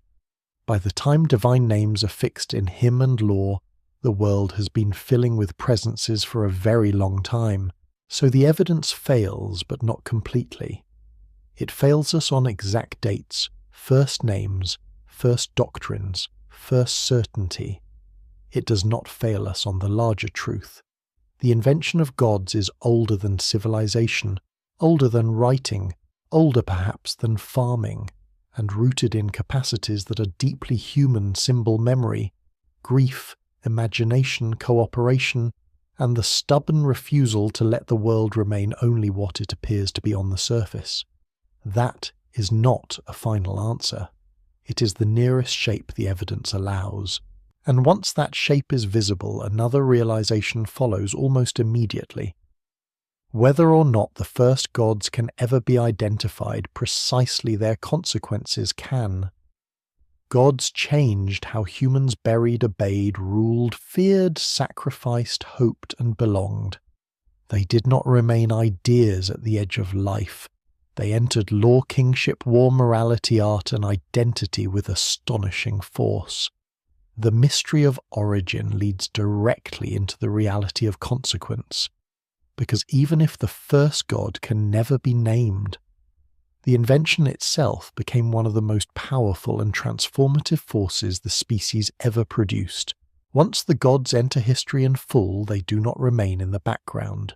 They begin shaping the visible world with a force out of all proportion to their invisibility. They organize calendars and crowns, boundaries and bloodlines, harvests and wars. They sanctify marriage, burial law, kingship, rebellion, punishment and mercy. They bless cities and curse enemies. They demand grain, incense, animals, labor and occasionally human lives. They inspire music, architecture, sculpture, poetry, pilgrimage, fasting, ecstasy, terror and obedience. However dim their beginnings may be in prehistory, their consequences become unmistakable. gods are not merely one idea among many. They become one of the great engines by which human beings reorder themselves. This is the point at which the question of invention becomes inseparable from the question of power.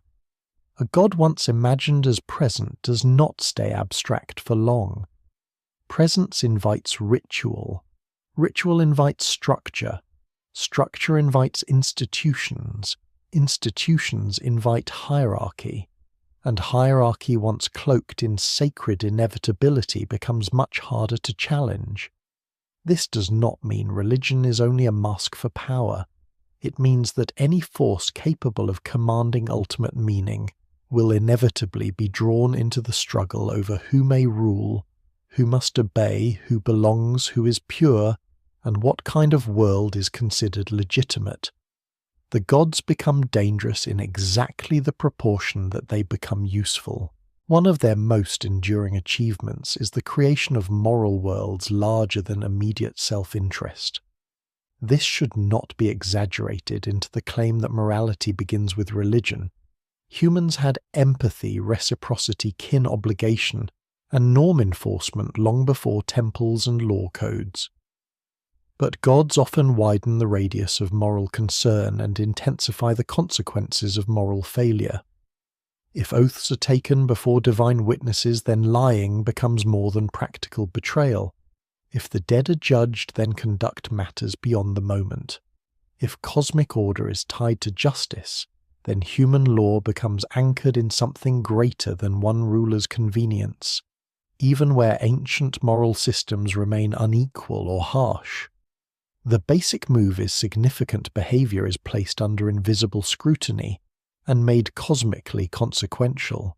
This matters because it changes how communities imagine themselves. A village can survive on custom. A kingdom needs stronger glue. Shared gods provide part of that glue by turning social order into sacred order. The laws are not just rules. They participate in the structure of reality. The king is not merely strong. He stands under heaven, beside heaven, or through heaven.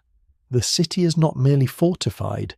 It is chosen, watched, perhaps loved by its patron power. This can create solidarity at remarkable scale. People who will never meet can still imagine themselves held within the same sacred frame. That may be one of the reasons religion proves so effective in building large collective identities long before modern nationalism. But the same mechanism carries a darker edge. If one community belongs under one god, another community may become not simply different but wrong. A rival city is not only politically threatening, it is under a rival sacred order. An enemy king is not just a competitor, he is an affront to divine legitimacy. Sacred identity intensifies conflict because it lifts ordinary disputes into cosmic significance. War becomes more than struggle over land or tribute. It becomes purification, destiny, punishment, or the settling of divine claims.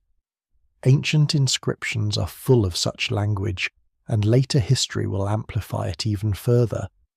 Gods can unify a people with extraordinary force precisely because they can divide peoples with equal force. Sacrifice reveals this dual nature with particular clarity.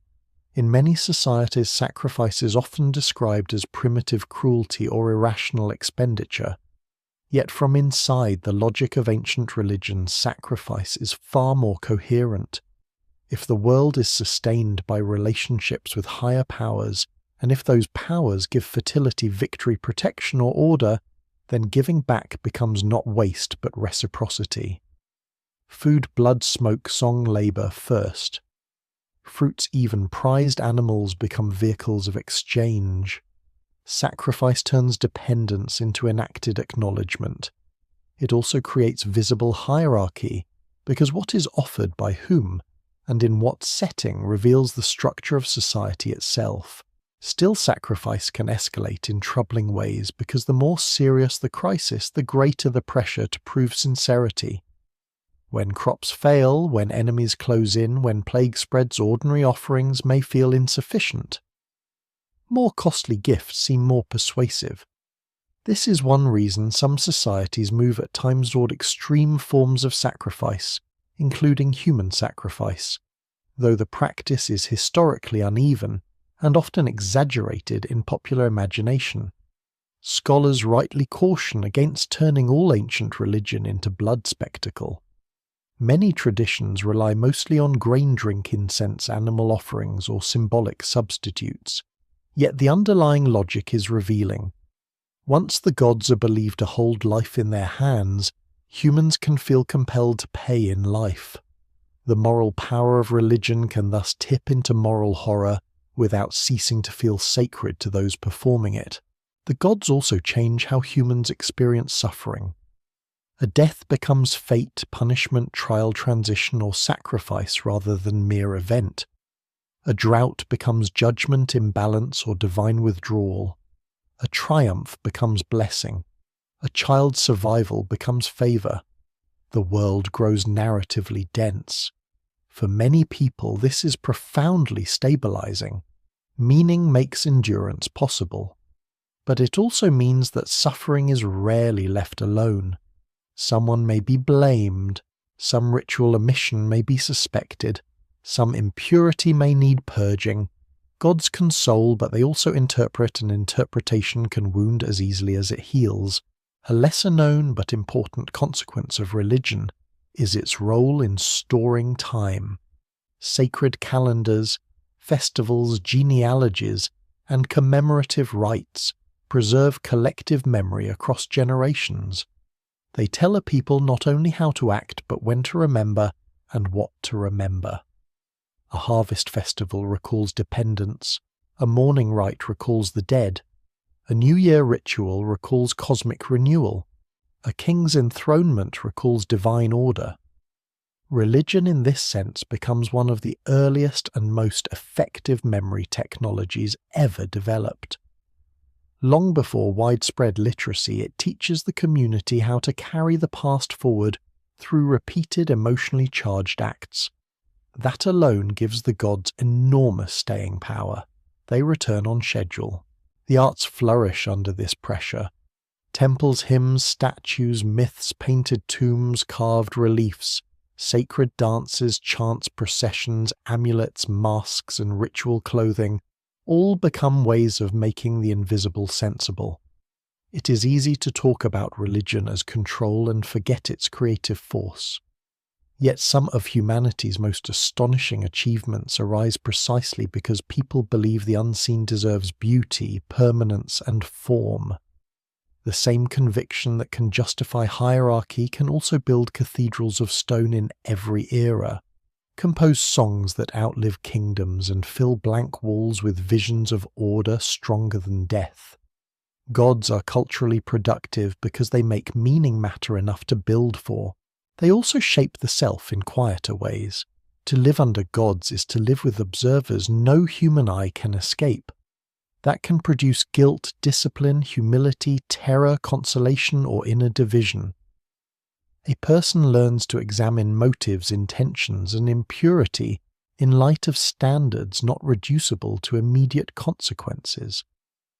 This interiorization deepens over time in some traditions more than others, but the roots are ancient. Once invisible powers are believed to watch not only action but inward disposition. The human mind becomes a more crowded place. The sacred moves from cave and temple into conscience. No single explanation fully accounts for why this invention changes humanity so deeply, but part of the answer lies in scale. Gods operate simultaneously at the level of empire and the level of one frightened individual. A ruler uses divine legitimacy to govern thousands. A parent uses prayer to survive one night beside a feverish child. A city offers sacrifices for rain. An old woman leaves food for the dead. The same sacred system can encompass cosmic order and private grief without feeling inconsistent. Very few human institutions can stretch that far. Religion can because it translates vast uncertainty into relationships manageable at every scale, and yet the consequences are never only external. Once humans imagine gods, they also imagine themselves differently. They're no longer simply clever animals surviving in landscapes. They become creatures answerable to unseen judgment, capable of pollution or sanctity, members of chosen peoples, descendants of divine ancestors, bearers of souls, subjects of destiny, or caretakers of cosmic order. The species acquires elevated and dangerous stories about itself. Some of those stories produce compassion and restraint. Others produce exclusion and conquest. Most produce mixtures of both. The gods enlarge human significance, but enlarged significance is not always gentle. By this point in the story, the invention of gods can be seen for what it is: not a minor symbolic habit, but a turning point in the architecture of civilization. Gods help create communities beyond kin, justify rule, beyond force, bind law to cosmic order, attach identity to ritual, and make death bearable enough for societies to continue. They also help sanctify violence, inequality, and fear. They are among humanity's greatest acts of imagination and among the most consequential. To ask when they were invented is therefore also to ask when human beings began reshaping reality through invisible authority on a massive scale. The answer, imperfect as ever, seems to be that this began very early and deepened slowly. But once it crossed a certain threshold, there was no simple return. A people with gods can forget one deity and invent another. It can lose temples and build new ones. It can change myth, merge pantheons, exalt one god over many, or deny old images while keeping older religious instincts alive beneath new language. What it rarely does is return to a purely disenchanted existence. The mind that has learned to treat the unseen as socially real does not easily unlearn the habit. The forms change, the impulse remains. That is why the legacy of ancient gods does not end in antiquity. Their first names may vanish, their statues may topple, their shrines may be buried, but the structures they taught the human mind endure. The search for hidden agency, the need for sacred time, the social power of shared ritual, the hunger for justice beyond human law, the refusal to let death be merely biological, the urge to people, the silence with presence. None of that stays in the ancient world. The old gods change shape, but the patterns remain. And those patterns are still with us, lodged so deeply in human thought that even the modern world, for all its science and light, continues to live in their shadow. The old gods rarely die cleanly. They fade, merge, hide, split, travel under new names, or survive in gestures no one notices anymore. A shrine falls, but the hill remains sacred. A pantheon is replaced, but the calendar still turns around. Feast days first shaped thousands of years earlier. A single god triumphs over many, yet angels, saints, spirits, ancestors, demons, miracles, relics, sacred mountains, holy rivers, and haunted thresholds continue to crowd the unseen. A modern city rises over buried temples and forgotten graves, and still people lower their voices in certain rooms. Still they search the sky in grief. Still they ask what watches, what judges, what remains after the body is still.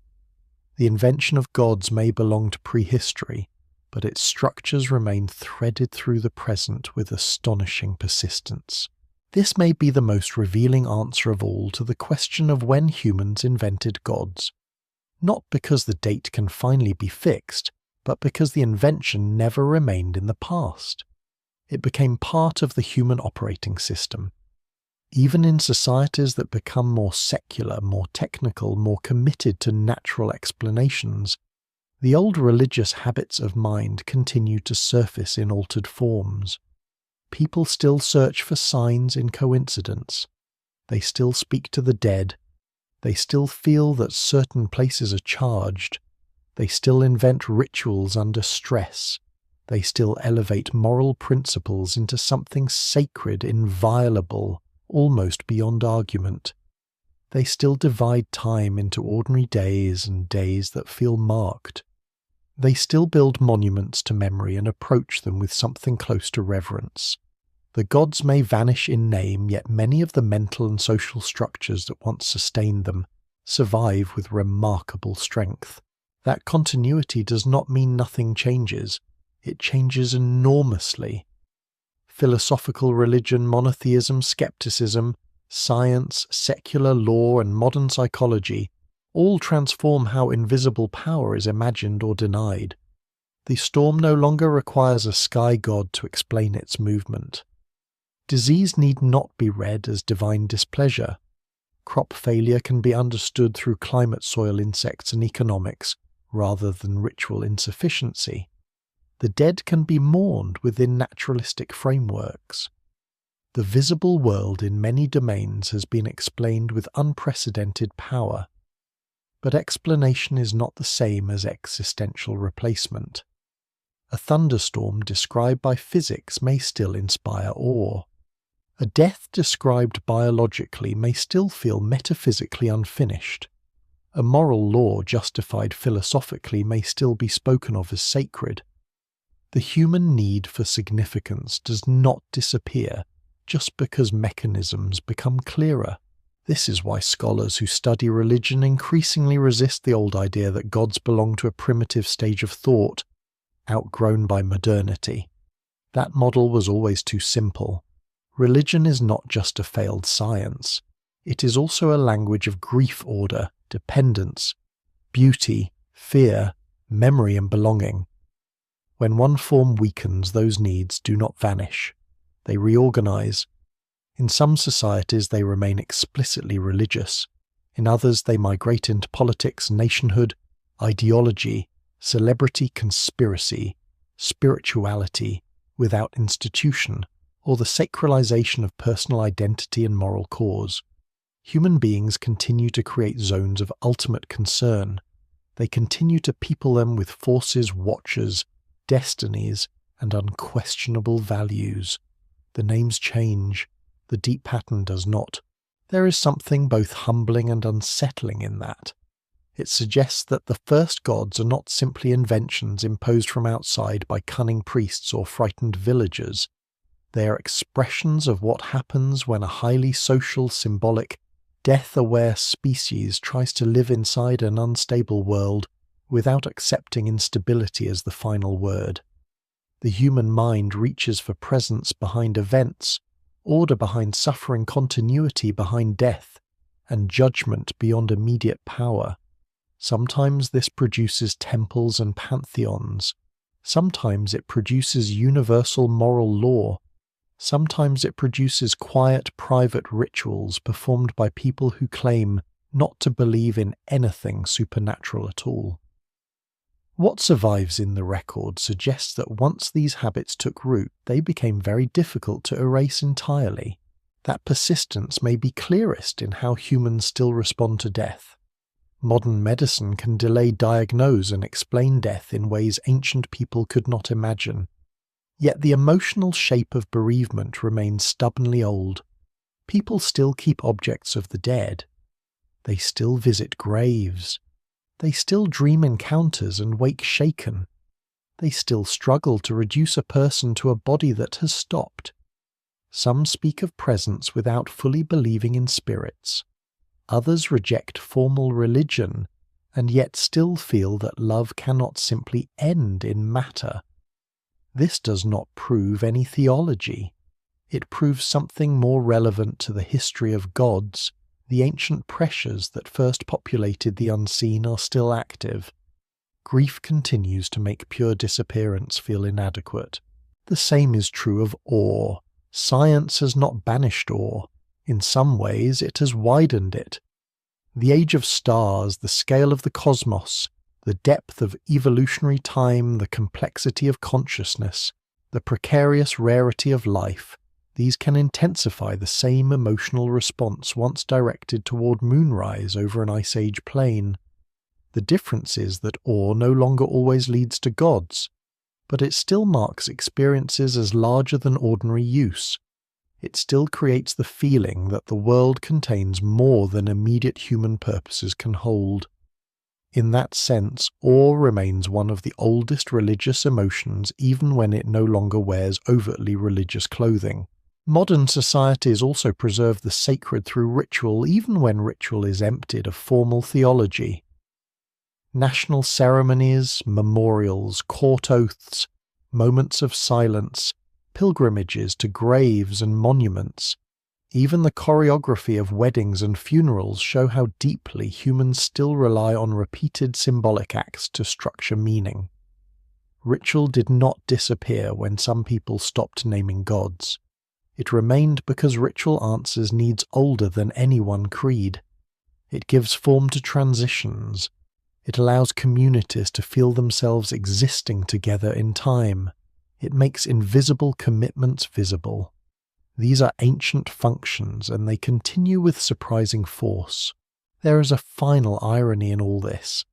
Humans invented gods, if invention is the right word, to make sense of a world that often felt unstable and alive with hidden power. But once gods existed, they changed the humans who believed in them so thoroughly that later generations came to feel the gods had always been there waiting to be discovered rather than made.